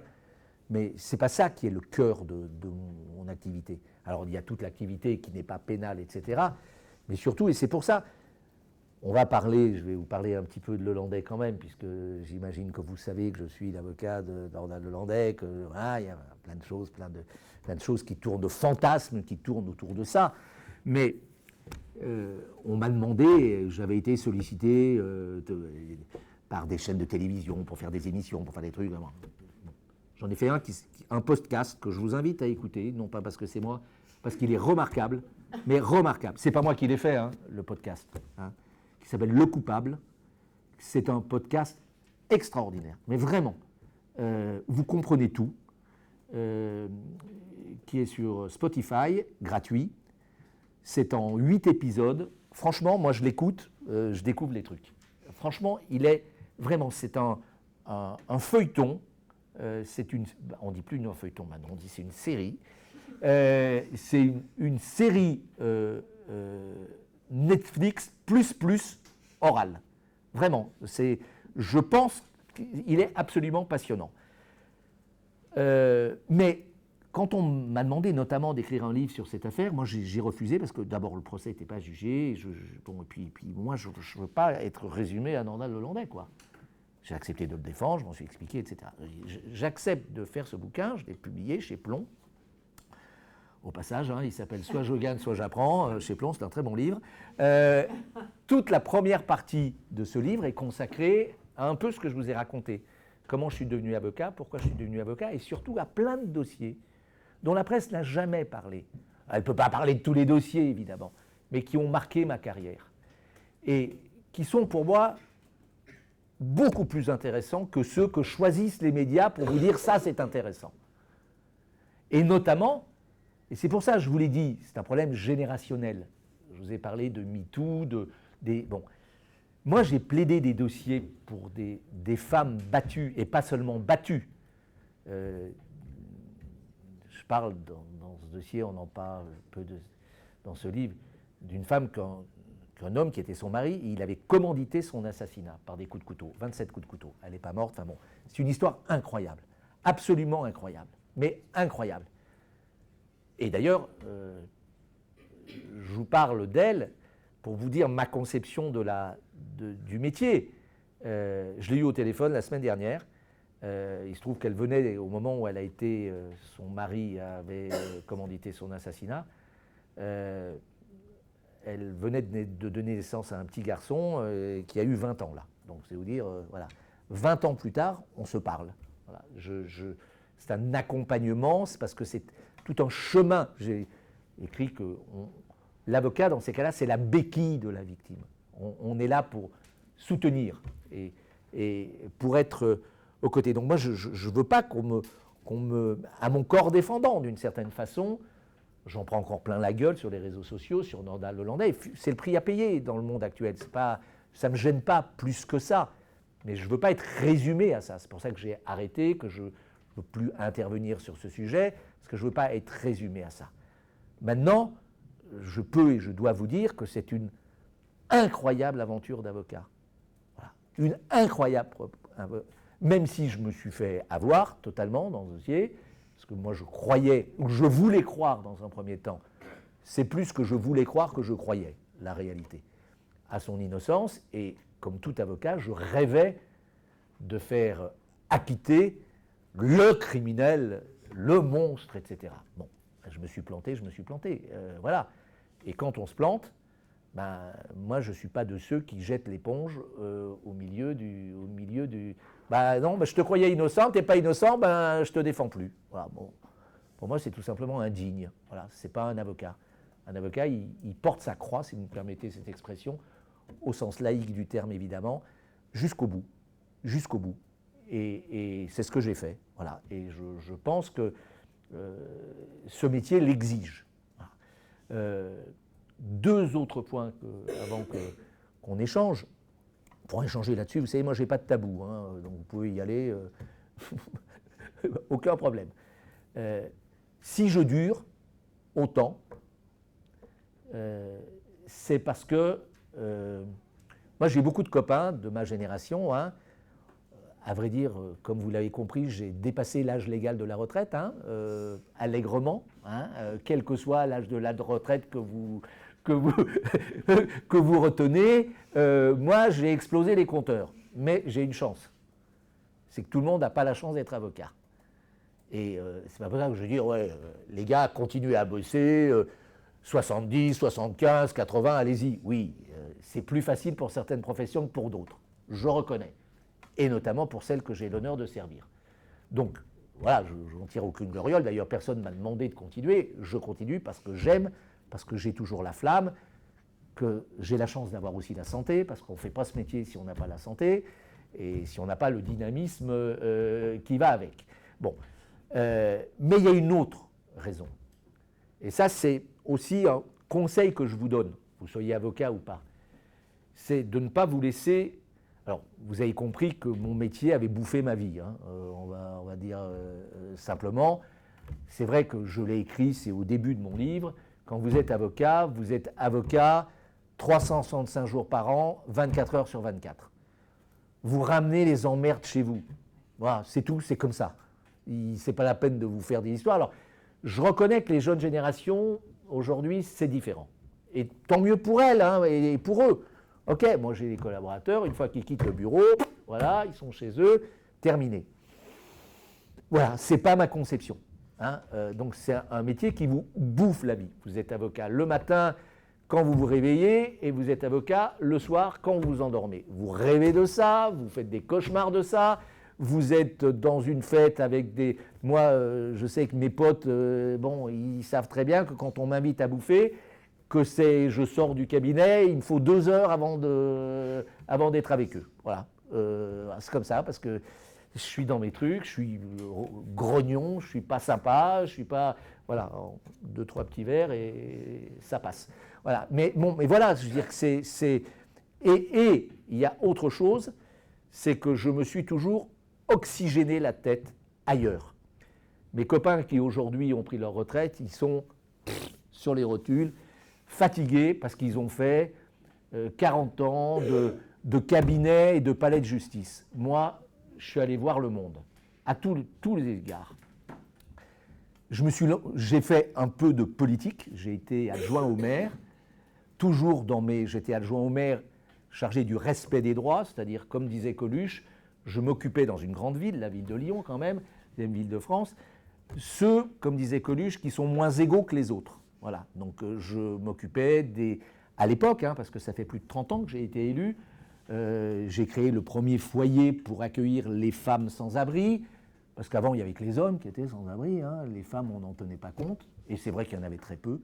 Je me suis occupé des problèmes de réfugiés, des problèmes à l'époque, il fallait le maire signait des trucs pour faire venir des étrangers. Enfin bon, je me suis occupé du problème des droits en général, dans une grande ville, hein, la ville de Lyon, pendant 6 ans que j'ai...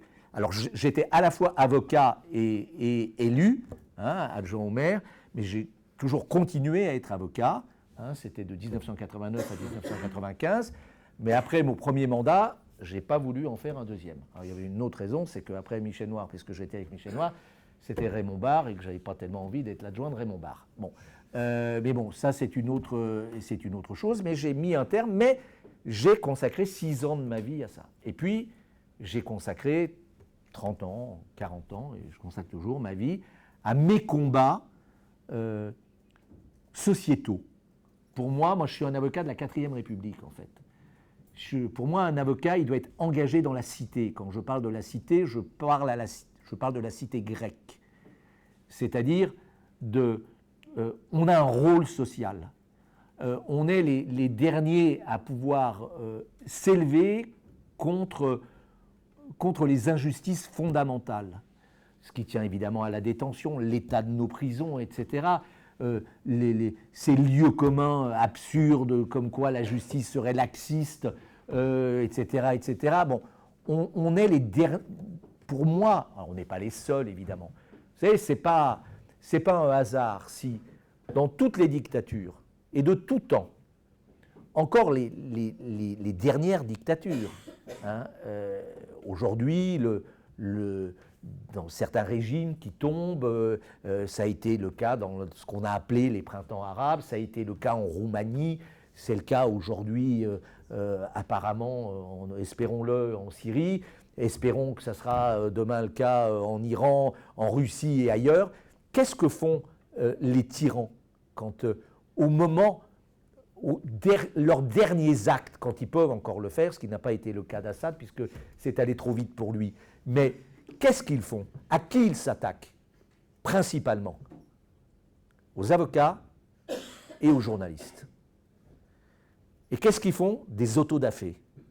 Ils brûlent les livres. Les livres qui ne conviennent pas. Ceux qui ne sont pas dans leur logique. Et d'ailleurs, dans tous ces États, essayer d'aller retrouver des des livres, des ouvrages, des journaux qui ne sont pas dans la doxa voulue par le tyran. Voilà. Pour moi, l'avocat, avant d'être un chef d'entreprise, d'être un plaideur, d'être un procédurier, et quel qu'il soit, encore une fois, moi je ne vous parle pas que des pénalistes. Moi je l'ai dit quand Dupond-Moretti a été nommé garde des Sceaux, moi je connais bien Dupond, pour moi il y avait un problème déjà, il n'y avait pas qu'un problème, mais pour moi il a été le garde des Sceaux de la justice pénale. Mais la justice, elle est loin de se limiter au pénal. C'est une portion congrue en réalité. Le problème de nos concitoyens avec la justice, ce n'est pas le pénal. Alors c'est aussi le pénal, bien sûr. Mais la justice, c'est tant d'autres choses. Et le problème, et c'est pour ça que moi, j'aime pas tellement qu'on me définisse comme un pénaliste, que je ne suis pas fondamentalement, au regard d'autres pénalistes que vous avez reçus. Je pense notamment, évidemment, à Hervé Temim, moi, c'est pas ça, moi. Je suis, permettez-moi ce parallèle qui est très, très présomptueux de ma part, mais ma carrière ressemble, alors ramener à juste proportion, à celle de Robert Badinter beaucoup plus, qui était un avocat d'affaires et dont il se trouve que j'ai été un élève et très proche. Lui, il a plaidé, c'était quoi sa grande cause? C'était la peine de mort. Il est allé plaider dans toutes les cours d'assises, etc., etc. C'était sa mission. Mais son business, c'était pas ça. Son business, il était l'avocat des grandes banques, des grandes sociétés, cotées au CAC 40, etc., etc. Voilà, pour moi, c'est complètement l'avocat. Et c'est pour ça que le message que je veux vous délivrer, à vous, jeunes qui allez rentrer dans la vie active, ouvrez-vous. Ouvrez-vous au monde, ouvrez-vous aux sujets de société, quels qu'ils soient. Ayez une activité utile, sociale, citoyenne, à côté de votre profession.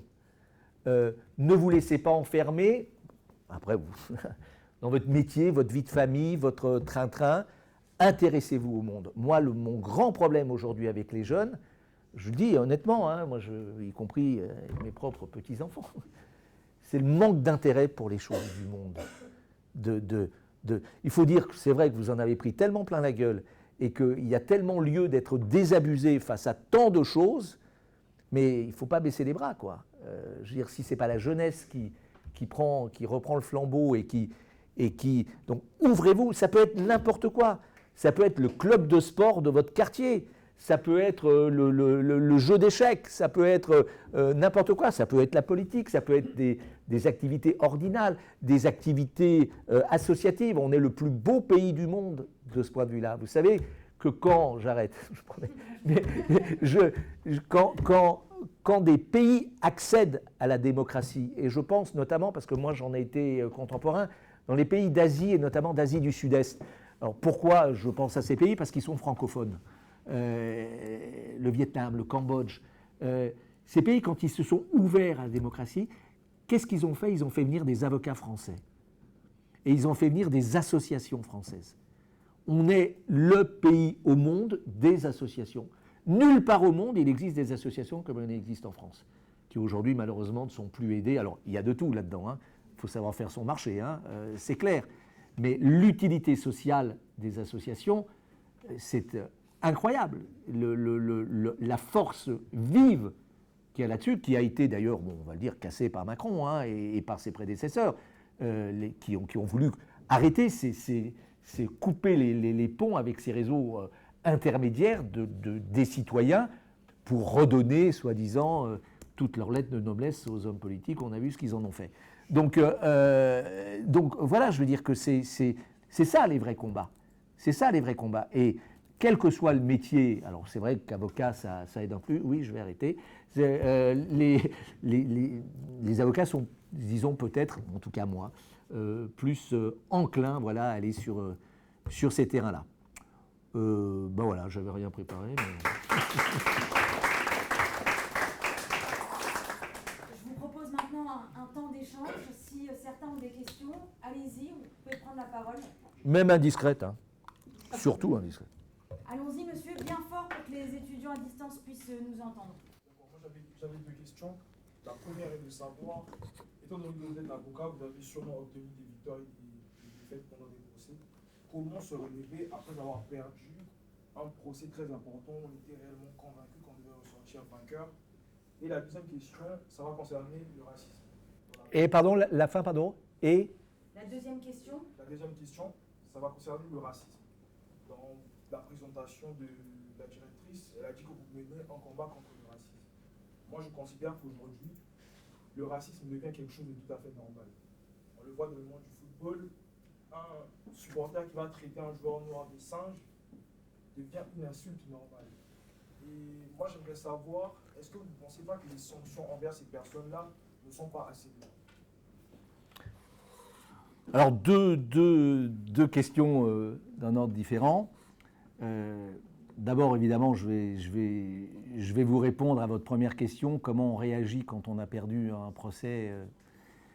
Je ne sais plus quel est mon illustre prédécesseur, je crois que c'est Fleuriot, qui disait, moi, dans ma longue carrière, je n'ai jamais perdu un procès. Mes clients, quelques-uns. Bon, pour être plus sérieux, je vais être honnête avec vous. Bon, ça m'arrive évidemment régulièrement. C'est extrêmement violent. Extrêmement violent. Quand on est un avocat comme moi, on le prend pour soi. Moi, il m'est déjà arrivé que des clients me remontent le moral après un délibéré. Mais pour être très honnête, et je vais l'être, ça passe. Ça passe très vite. Parce qu'une affaire chasse l'autre, parce qu'on a une capacité, je ne sais pas si c'est de la résilience. Je ne crois pas, enfin j'espère que ce n'est pas de l'indifférence, j'espère. Mais honnêtement, il faut faire la part des choses, pour être encore une fois très honnête, entre la blessure d'ego et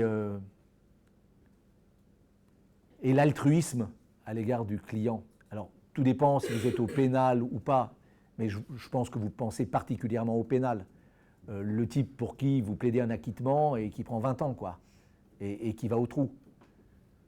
Alors, bien sûr que sur le coup, c'est comme si on m'envoyait au trou. Mais la différence entre mon client et moi, c'est que c'est lui qui y va et pas moi. Ouais, il faut être honnête. Et que la blessure cicatrise beaucoup plus vite pour moi que pour lui. C'est la vie. C'est la vie. Mais c'est, sur le coup, c'est effectivement très violent. Mais encore une fois, pour être honnête, c'est quelle est la part à faire entre la blessure d'ego, parce que moi je suis un gagneur. Hein. Je fais beaucoup de sport, je ne supporte pas la défaite. Voilà, c'est tout. Il y a aussi un tempérament. Hein. Il y a aussi un tempérament. Donc voilà, c'est un mélange de tout ça. C'est extrêmement complexe. Mais en revanche, que je vais vous dire, parce que je fais cette auto-analyse et cette auto-critique sur la part de blessure d'ego, je ne le laisserai pas tomber, le type. L'affaire, elle n'est pas terminée. Et comme je le disais tout à l'heure, par rapport à cette cliente dont je vous parlais, 20 ans plus tard, moi je m'intéresse à eux, je suis présent aux côtés de leur famille, je réponds, je ne passe pas comme ça à autre chose. Il y a, si vous me permettez cette expression, il y a un service après-vente. Voilà. Mais voilà, ça dépend des... Mais je suis assez jusqu'au boutiste dans ces cas-là et je vis très mal les choses. Très mal les choses. Au point d'ailleurs de prendre les foudres sur moi. Je vais vous donner un exemple qui me revient en tête.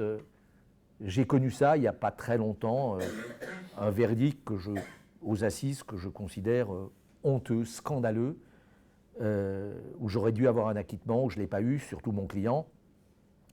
Et je suis convaincu que j'avais, parce que moi quand je plaide aux assises, vous savez, aux assises, vous avez 3 magistrats professionnels et 6 ou 9 jurés selon que vous êtes en première instance ou en appel. Et moi, il y a très longtemps que j'ai compris que je ne convaincrai jamais les magistrats professionnels. Mais par contre, j'essaye de... Madame est magistrate. Oui, mais peu importe. Ça, vous savez, moi, il y a longtemps que la langue de bois, je ne l'ai plus. Hein. Bon. Et c'est vrai que quand on est magistrat, et moi je ne blâme pas les magistrats professionnels, je dis simplement qu'il y a des postes dans lesquels ils ne devraient pas rester trop longtemps. Parce que quand vous êtes président de cour d'assises, pendant 20 ans de votre carrière, ou président d'une chambre d'appel correctionnelle, et que tous les jours de votre vie professionnelle, vous voyez tout la lie de la société, tous les pires menteurs, les pires escrocs, les pires salauds, pendant des années et des années, c'est vrai que ça entame grandement, de mon point de vue, la capacité d'empathie et de... Alors, bien sûr qu'ils font la part des choses entre ces salauds et ceux qui le sont moins, mais vous savez, notre système pénal aux assises, il est fondé sur l'intime conviction. Et c'est d'ailleurs l'une des raisons pour laquelle je suis contre le garde des Sceaux sortant, enfin celui d'avant déjà maintenant, Dupond-Moretti, sur ces cours départementales, etc., composées sans les jurés populaires. C'est absolument pas possible. Pour une raison que je vais vous expliquer en 2 mots. C'est que tant que notre système criminel reposera sur l'intime conviction d'un magistrat professionnel et l'intime conviction d'un juré populaire, ce n'est pas du tout la même. Parce que les uns sont habitués à cela, les autres ne le sont pas du tout. Et ils arrivent vierges, normalement, sauf dans des dossiers malheureusement hyper médiatisés, de toute idée préconçue. En tout cas, c'est mon point de vue, et comme disait l'autre, je le partage. Donc, je suis au lendemain d'un de ces procès perdus qui vous bouffent la rate, littéralement. Je termine un vendredi soir très tard aux assises, je ne dors pas de la nuit évidemment, et le lendemain matin je ronchonne et je tourne dans ma cage, et puis les mauvais travers arrivent, et puis je prends mon téléphone, et puis je balance un tweet. Voilà. Et mon tweet, c'est en gros de dire que les jurés ont servilement suivi une petite vengeance personnelle mesquine et absurde d'ailleurs. Je ne cite pas de nom, hein. Rien, je ne cite pas de nom, je ne dis pas ni où, ni quand, ni comment, mais je dis qu'il peut arriver à un avocat d'être confronté à des jurés qui se laissent par les jurés magistrats professionnels, etc. Bon. Pas très intelligent, ça fait du bien. Voilà. Le lundi matin, j'ai un appel du parquet général. C'est quelques jours plus tard. Une plainte a été déposée contre moi pour atteinte. Un juré se serait reconnu et a déposé plainte contre moi pour avoir porté atteinte à son serment, etc. Donc j'ai été convoqué chez les flics pour que je m'explique, parce que le parquet général avait demandé mon audition parce que j'avais porté atteinte à l'honneur de la justice en pouvant laisser imaginer que, etc., etc. Bon, voilà, je m'en fous. Voilà. Mais c'est... tout ça, bon, évidemment, ça a donné sur rien. Oui, mais enfin, je suis un peu spécialiste de ça, je dois reconnaître que je vais vous donner un autre exemple de mes tweets un peu intempestifs. Je défendais un homme en correctionnel à Paris, je défendais un homme dans une affaire de harcèlement. C'était un chef d'entreprise qui avait harcelé son personnel et honnêtement, il n'avait pas été très clean, le mec. Voilà. Hein, et c'était pas un scandale qu'on le poursuive. Mais on le juge 5 ans après les faits, il n'avait pas fait un jour de trou qui n'était pas justifié, et je termine là encore, c'est les vendredis soirs, à je ne sais quelle heure, peine ferme, mandat de dépôt différé, 5 ans après les faits, mais différé, et d'ailleurs puisque vous êtes magistrate, ils se sont plantés dans la rédaction du mandat, du coup il n'est pas allé au trou, parce qu'ils se sont plantés dans la rédaction, ça leur apprendra à rendre des décisions à minuit, on fait des bêtises. Bon. Et il se trouve que l'audience a commencé à 13h30, je suis sorti à minuit. D'accord ? Et il fallait qu'elles rendent leur décision sur le siège. Sur le siège, c'est-à-dire tout de suite. Moi, j'en pouvais plus. Bon. Et en fait, l'audience était horriblement mal passée. Alors, j'avais, dans la formation du tribunal, j'espère ne pas me faire agresser en sortant d'ici, 3 femmes. Alors, j'avais 5 femmes, hein, classiques, 3 femmes dans la composition, une au parquet, une au greffe. Bon, c'est comme ça. Mais 3 femmes qui étaient socialement la copie conforme des parties civiles. Même âge, même niveau d'études, les mêmes. Même physiquement, elles se ressemblaient. Même genre de femme, quoi, voilà. Et j'ai bataillé pendant... Honnêtement, je n'ai pas plaidé une relaxe, parce que mon client n'était pas clean. Je n'ai pas plaidé une relaxe.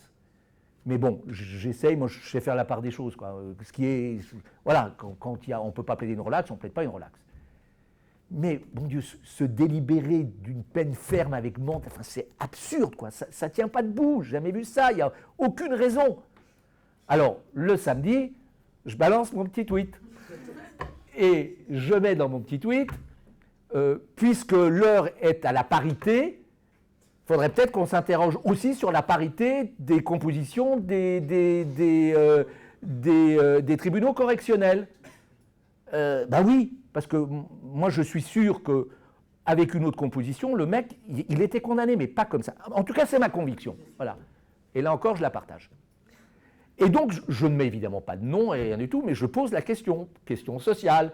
Est-ce qu'il ne serait pas temps de réfléchir à une forme de parité? Alors évidemment, on me répond, oui, mais ils sont 3, donc c'est difficile. Oui, d'accord, mais voilà, on met un peu de testostérone dans la composition. Et donc voilà, je balance mon tweet, bon, voilà. Alors là, c'est le lundi matin. Alors comme elle n'avait pas mon adresse personnelle, la présidente de l'audience m'envoie par le mail commun du cabinet, bon, le secrétariat me le retransmet, maître, nous avons vu, alors je veux dire, la présidente, elle a que ça à foutre le week-end de regarder mes tweets, mais bon, j'ai vu, nanana, devons-nous comprendre que vous mettez en doute l'impartialité du tribunal en raison de sa composition, etc. Je me suis dit, putain, ça, j'ai encore jamais vu. Alors, je travaillais sur le dossier avec 2 collaborateurs. Je leur dis, venez voir, vous allez vous barrer. Regardez ce que je reçois. Ils me connaissent, hein, ils savent que... Et ils me connaissent, ils me disent surtout, hein, il ne faut pas répondre, hein, il ne faut pas répondre. Je vais trop tard. J'ai répondu. Et je lui dis, Madame la Présidente, comment pouvez-vous imaginer chose pareille? Voilà. Mais bon, tout ça pour vous dire que... Et ça répond à votre question, je n'ai pas oublié la deuxième, hein. C'est-à-dire que rien ne m'est indifférent. Voilà. Je lâche jamais le morceau. Voilà. Même en faisant des conneries, parce que c'est pas très malin ce que j'ai fait, honnêtement, hein, je reconnais que c'est pas très malin. J'essaye de moins le faire maintenant, mais en fait, vous savez, l'avantage d'arriver dans le grand âge, c'est qu'on n'en a plus rien à foutre. Honnêtement, moi je dis ce que je pense quand je le pense, et puis le reste, ce que vous en pensez, m'en fous. D'ailleurs, généralement, comme je me fais atomiser assez régulièrement sur les réseaux sociaux, je ne les lis pas. Je balance mon truc, et puis après, démerdez-vous sans moi. Bon, deuxième chose, plus sérieuse. Vous avez résumé en quelques mots le combat de ma vie, mon cher. Et notamment dans le monde du foot. Parce que j'ai été un des premiers, quand j'étais président de l'association, à hurler contre ça, mais non pas dans le racisme sur les terrains de foot, mais moi je ne parlais pas du terrain de foot professionnel, parce que moi les milliardaires en tenue Prada et qui roulent en Lamborghini, qui se font, bon, je ne vais pas vous dire que c'est bien, hein, mais ils ont les moyens de se défendre. Voilà. Et on en parle parce que ce sont des célébrités, et tant mieux, mais pas suffisamment. Et très honnêtement, je vais vous dire, trop souvent, ce sont des lâches. Je le dis, parce que je le sais. Parce que je l'ai vécu, j'ai défendu ce type de footballeurs, aussi des stars, y compris la première des stars, à un moment, comme vous le savez sans doute. J'ai été l'avocat de Benzema à un moment. Mais, je veux dire, il y a un moment où ils lâchent le morceau. Parce que leur carrière, parce que leur sponsor, Mais moi, ce n'est pas cela qui m'intéresse. Moi, il ne m'intéresse pas cela. Moi, ce qui m'intéresse, c'est les gamins qui se trouvent sur les terrains dans la France reculée. Et moi, je peux vous donner le nom des clubs, notamment dans ma région, dans la région Auvergne-Rhône-Alpes, où il se passe tous les samedis et tous les dimanches des choses qui sont absolument innommables. Et lorsque Et si vous voulez me rendre cette justice, lorsque une ministre de la République, Madame Taubira, avait été insultée et injuriée de la même façon, vous vous en souvenez, et qu'il y avait eu une manifestation, une grande manifestation à laquelle d'ailleurs j'avais participé, j'avais pris la parole. J'avais dit, et vous pourrez le retrouver, parce qu'au moins mes conneries, on peut les retrouver, elles sont tracées. J'avais dit, mais bien sûr que c'est monstrueux, mais elle est ministre. Et c'est évidemment inacceptable, mais elle a les moyens de se défendre. Et j'avais donné l'exemple, y compris sur des plateaux de télé, à la radio, dire, mais dans le monde du foot, ces gamins qui se font traiter de cette façon-là, sur tout le territoire national, et toutes les semaines dans l'indifférence la plus totale, voilà. Et moi, j'avais, à l'époque, je peux même vous dire où c'était, par le travail qu'on avait fait, on avait réussi à sensibiliser les arbitres d'interrompre les matchs lorsque les choses se produisaient. Et moi, je suis pour ça, clairement. Clairement. Les sanctions pénales, ça fait trop longtemps que je suis avocat pour y croire. L'exemplarité de la peine, ça n'existe pas. Ça n'existe pas. Ce n'est pas en condamnant des connards à des peines de travail d'intérêt général ou de je ne sais quoi, ou de leur mettre 3 mois avec sursis qu'on va régler le problème. Ce n'est pas comme ça. Ce n'est pas comme ça qu'on réglera le problème. Mais par contre, si, et d'abord dans les matchs les plus importants, ceux de la Champions League, ceux de la Coupe du Monde, dans les matchs les plus importants, au moindre fait raciste, on arrête le match. On arrête le match.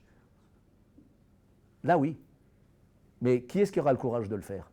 Je pose la question. Mais puisque vous m'interpellez, moi je vais beaucoup plus loin que vous. Ce pas les sanctions pénales. Les sanctions pénales, elles régleront jamais le problème. Jamais. L'exemplarité de la peine, oubliez. C'est pas vrai.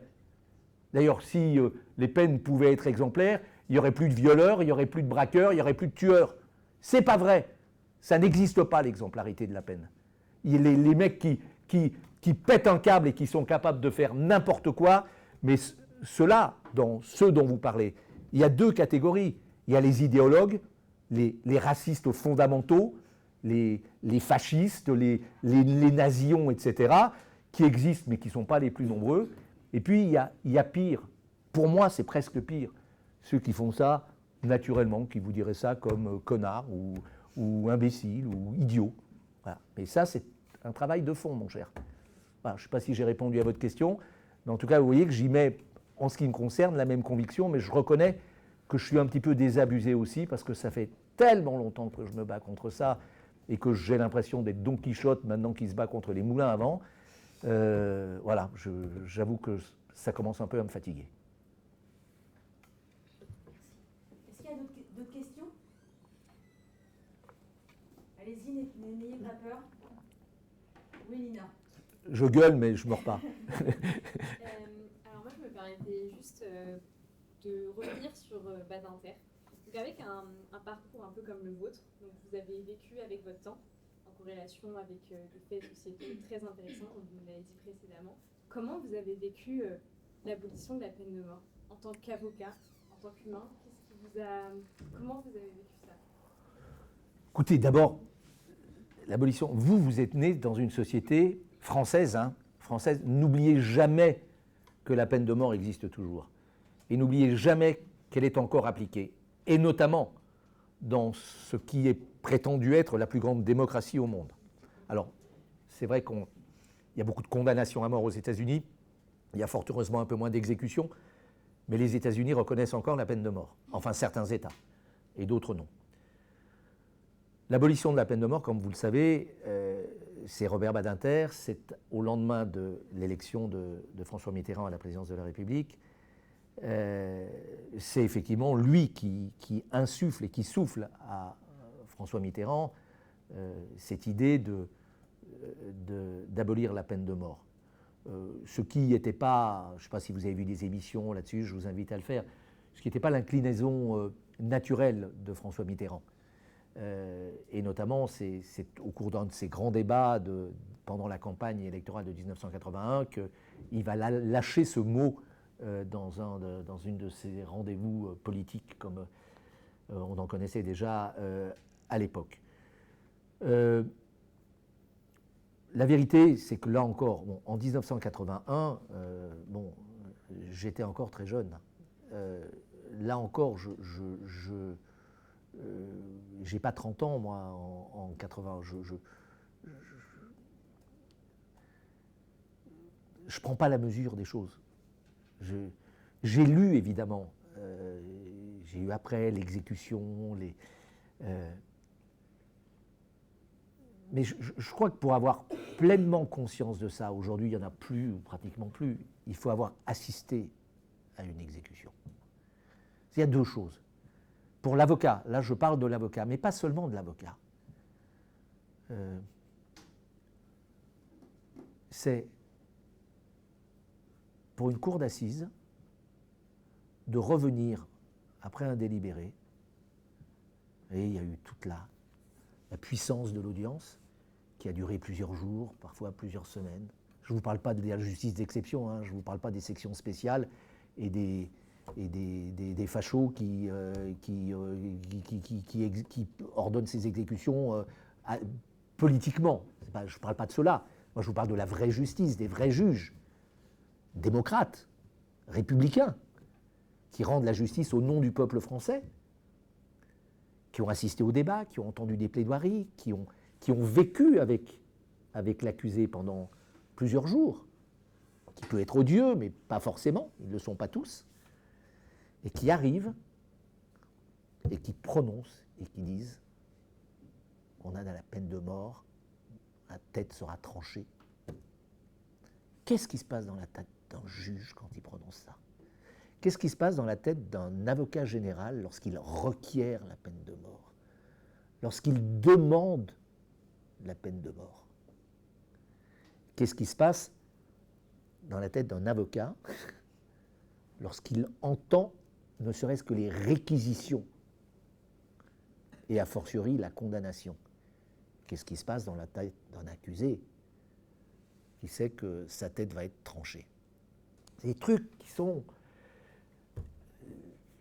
Voilà, comment est-ce que froidement... Bien sûr, il y a toujours les partisans de la peine de mort aujourd'hui, et effectivement, je veux dire, j'ai défendu des grands criminels. Et je conçois et j'imagine que, notamment pour les familles, enfin, je veux dire, bien sûr, cette image, nous, on a été condamnés à mort, à mort ou à perpétuité. C'est vrai.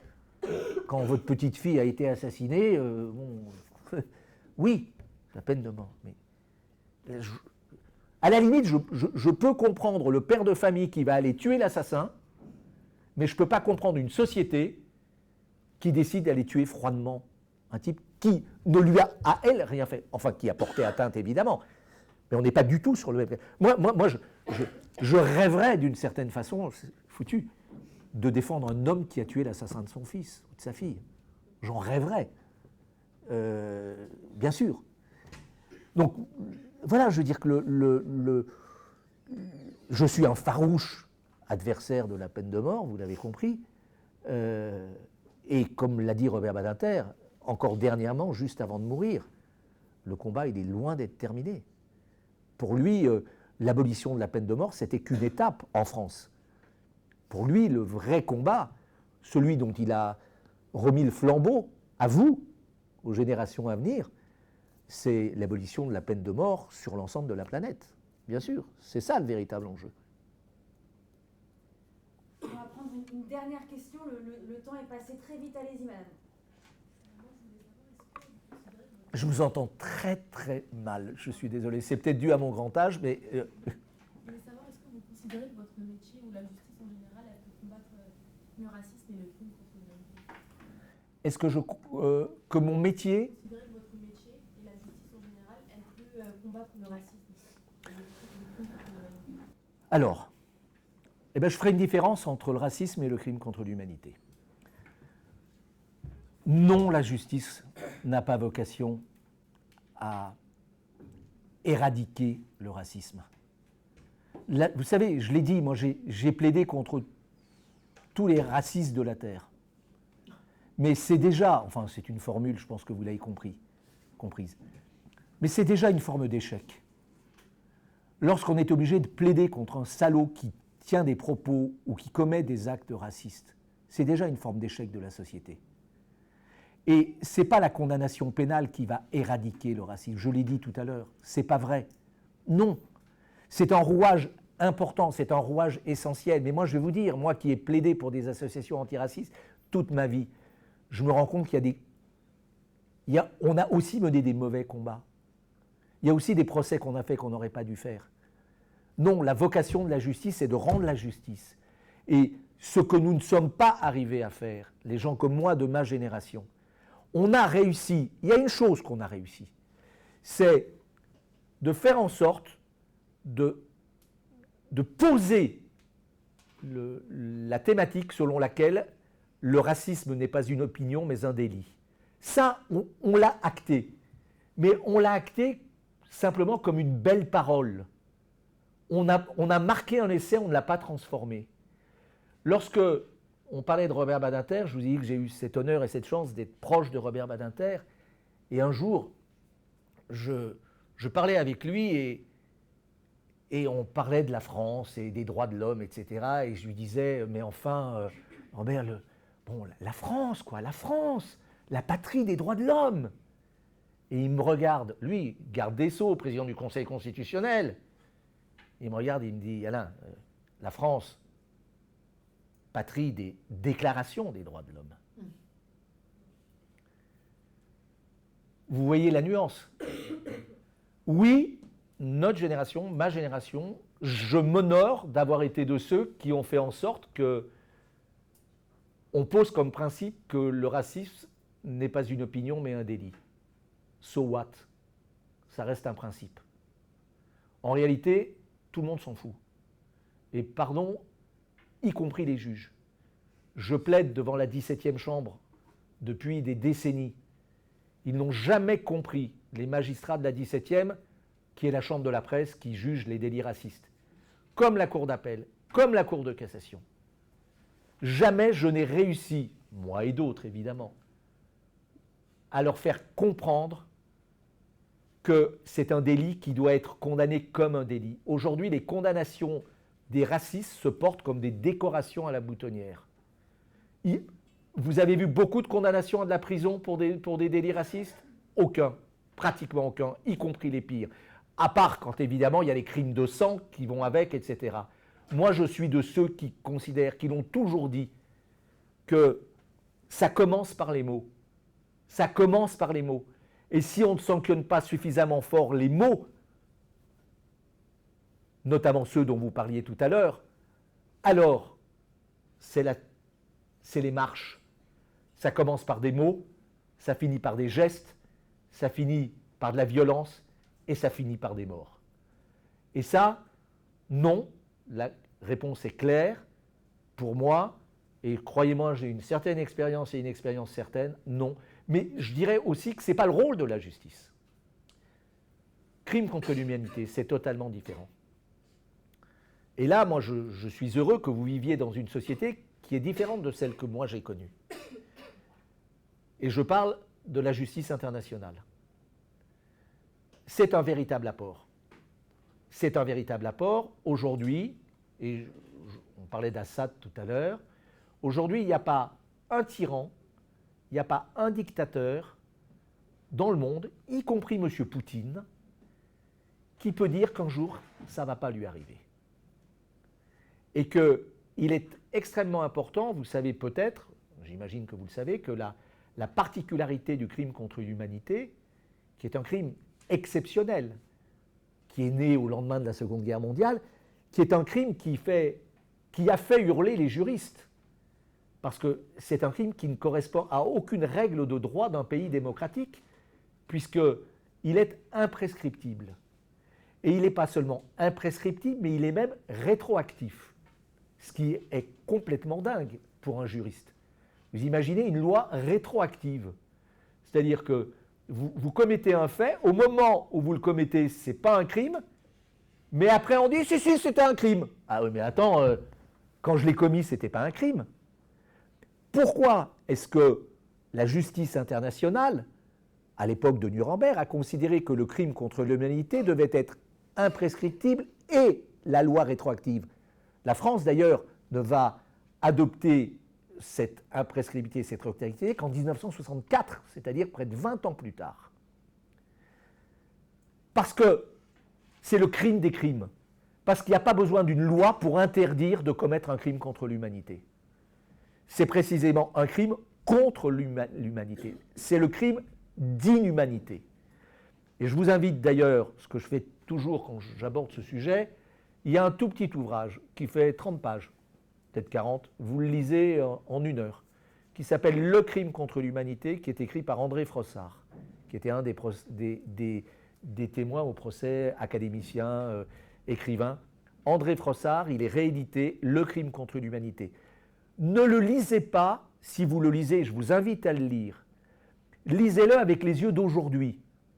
Il a été écrit par un vieux monsieur, appliqué à une histoire de crimes contre l'humanité, mais il est applicable à tous les crimes contre l'humanité, de toutes les générations. Donc, c'est vraiment un crime tout à fait exceptionnel, et l'imprescriptibilité, c'est-à-dire, tu as commis ce crime, eh bien, la société au sens générique du terme, l'humanité précisément, l'humanité se donne le droit et a le droit de te poursuivre en tout lieu et en tout temps, jusqu'au dernier souffle de ta vie. Tu rendras des comptes pour les crimes que tu as commis. Donc oui, de ce point de vue-là, la justice, et notamment la justice internationale, a un rôle primordial à jouer, mais à 2 conditions. La première condition, c'est que une justice sans police, ça n'existe pas, et c'est l'avocat qui vous le dit. C'est-à-dire que si vous n'avez personne pour arrêter l'assassin, eh bien, le juge, il ne pourra pas juger. Et le grand problème de la justice internationale, c'est qu'il n'y a pas de police internationale. Et que par conséquent, on est obligé d'attendre pour juger les criminels contre l'humanité que le système politique dans lequel ils se trouvent soit déchu, remplacé par une démocratie, et voilà, le genre, par exemple, d'Assad, je sais, si la Russie le livrait, etc. J'en sais rien, mais enfin bon, voilà. Donc c'est le premier élément, c'est que si on n'arrête pas les criminels contre l'humanité, ces grands criminels contre l'humanité, c'est ce qui s'est passé, regardez, avec l'ex-Yougoslavie, et c'est ce qui s'est passé avec le Rwanda. On a eu des procès, et on a des procès, y compris à Paris, qui sont absolument exemplaires, et qui, effectivement, envoient un signe fort. Vous savez, même Poutine, dans sa petite tête, ou plutôt sa grosse tête, il y a des moments où ça doit clignoter un petit peu, hein. Franchement. Et je pense qu'Assad, jamais il aurait imaginé qu'il se retrouverait dans la situation dans laquelle il se trouve aujourd'hui. Donc, il y a aussi un envoi à ces gens-là, et puisque vous me demandez est-ce que la justice a un rôle à jouer, oui, bien sûr. Deuxième condition, puisque je vous dis une deuxième, c'est qu'on doit avoir une justice internationale qui soit une justice et qui ne soit pas orientée en fonction des intérêts géopolitiques de telle ou telle nation plus puissante que d'autres. Je n'ai pas besoin de vous faire de dessin. Voilà. Et malheureusement, quand on voit aujourd'hui la composition de ces instances internationales, hélas, 1000 fois hélas, on est en droit, à minima, de se poser des questions. Merci beaucoup. Pour finir sur ce thème, on a eu aussi beaucoup de questions sur le racisme de la part d'étudiants à distance. Ce soir, vous êtes face à une classe avec des jeunes âgés entre 18 et 22 ans, qui sont sur les réseaux sociaux, qui ont un tas d'informations qui leur viennent à l'esprit. C'est quoi le message que vous souhaitez leur livrer ce soir par rapport au contexte actuel et ce que traverse la France en ce moment? Est-ce que vous avez un message à leur faire passer? Vous avez manifesté votre inquiétude au cours de cette conférence. Est-ce que vous avez un dernier mot à leur donner? Je l'ai fait dans mon livre aussi, à l'égard de la presse et d'une certaine presse. Moi, vraiment, la chose que je ne cesse de dire, soyez libres. Soyez libres. Ne vous laissez pas monter la tête, directement ou indirectement, parce que c'est insidieux. Je dis pas, ne tombez pas dans une secte. parce que vous êtes intelligent, vous ne tomberez pas dans une secte. Mais les réseaux sociaux, c'est une secte. C'est aussi une secte. Mais une certaine presse, c'est aussi une secte. Lorsque j'entends les gens suivre certaines émissions de télé, dont certaines auxquelles je participe volontairement, parce que précisément je veux y apporter la contradiction, sur cette conception de la justice, qui est ceci, qui est cela, etc., de la façon dont on désigne les gens, la façon dont on monte les gens les uns contre les autres, etc. Cette conception, je le dis, cette conception, moi je suis, je dirais, un combattant antiraciste old-fashioned, comme il n'en existe plus, parce que ma conception à moi du combat antiraciste, c'est d'une France qui est une France qui est l'opposé du communautarisme, qui est l'universalisme, où tout le monde a sa place. Je vous ai expliqué, je termine, moi je n'avais aucune raison de devenir qui je suis devenu, et je le dois à cette France universaliste, à cette France qui a su faire fonctionner l'ascenseur social, où tout le monde avait ses chances. Bien sûr que ce n'est plus le cas aujourd'hui. Et quel est le repli auquel on assiste? Le repli communautaire. Je vous disais tout à l'heure que la France que j'ai connue et la France que j'ai aimée et que j'aime toujours, c'est cette France où on n'était pas déterminé à rester ce que l'on est. Dans cette France-là, c'est vrai que les immigrés, ils arrivaient, on les mettait dans des quartiers, et l'ambition des gens de ces quartiers, c'était de changer de quartier. C'est-à-dire qu'ils étaient dans des quartiers, on les a mis parce qu'ils étaient des réfugiés, puis au bout de quelques années, ils s'étaient insérés, ils allaient bosser, leurs enfants étaient allés à l'école, les enfants avaient réussi, sortaient les parents de ce quartier et les mettaient dans les quartiers où eux-mêmes étaient, et puis ensuite ils ont terminé dans le 16e arrondissement, à Neuilly et ailleurs. Et ça fonctionnait pour toutes les communautés. Aujourd'hui, on assiste à une société qui est totalement bloquée. C'est-à-dire que non seulement les gens n'aspirent plus à sortir de ce déterminisme, mais ils se battent pour pouvoir y rester. Parce que le stade suivant, ce n'est pas de progresser, c'est de régresser et de se retrouver à la rue.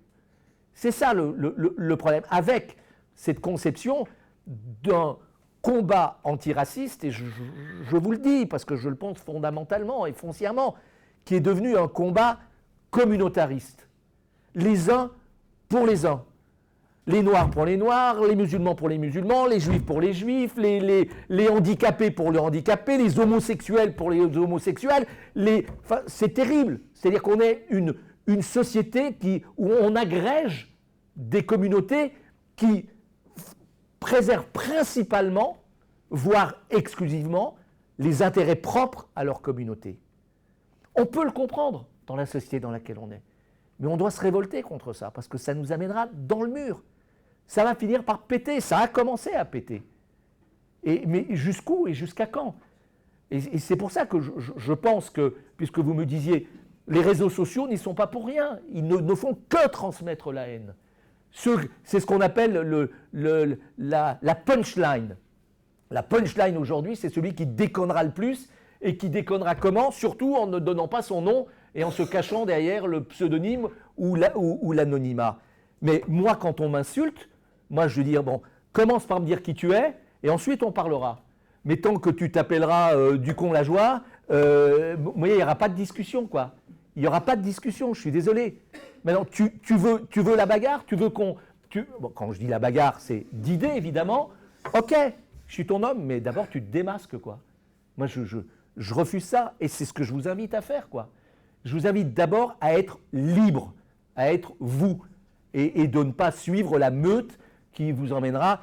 Il n'y a rien de pire que la foule, et il n'y a rien de pire que les réseaux sociaux quand ils sont mal utilisés. Merci infiniment d'avoir ce moment passionnant. Le temps est passé très vite. 2 heures déjà, c'est passé à toute vitesse, et ce fut vraiment un plaisir. Encore un grand merci à vous d'être venus ce soir. Merci à vous.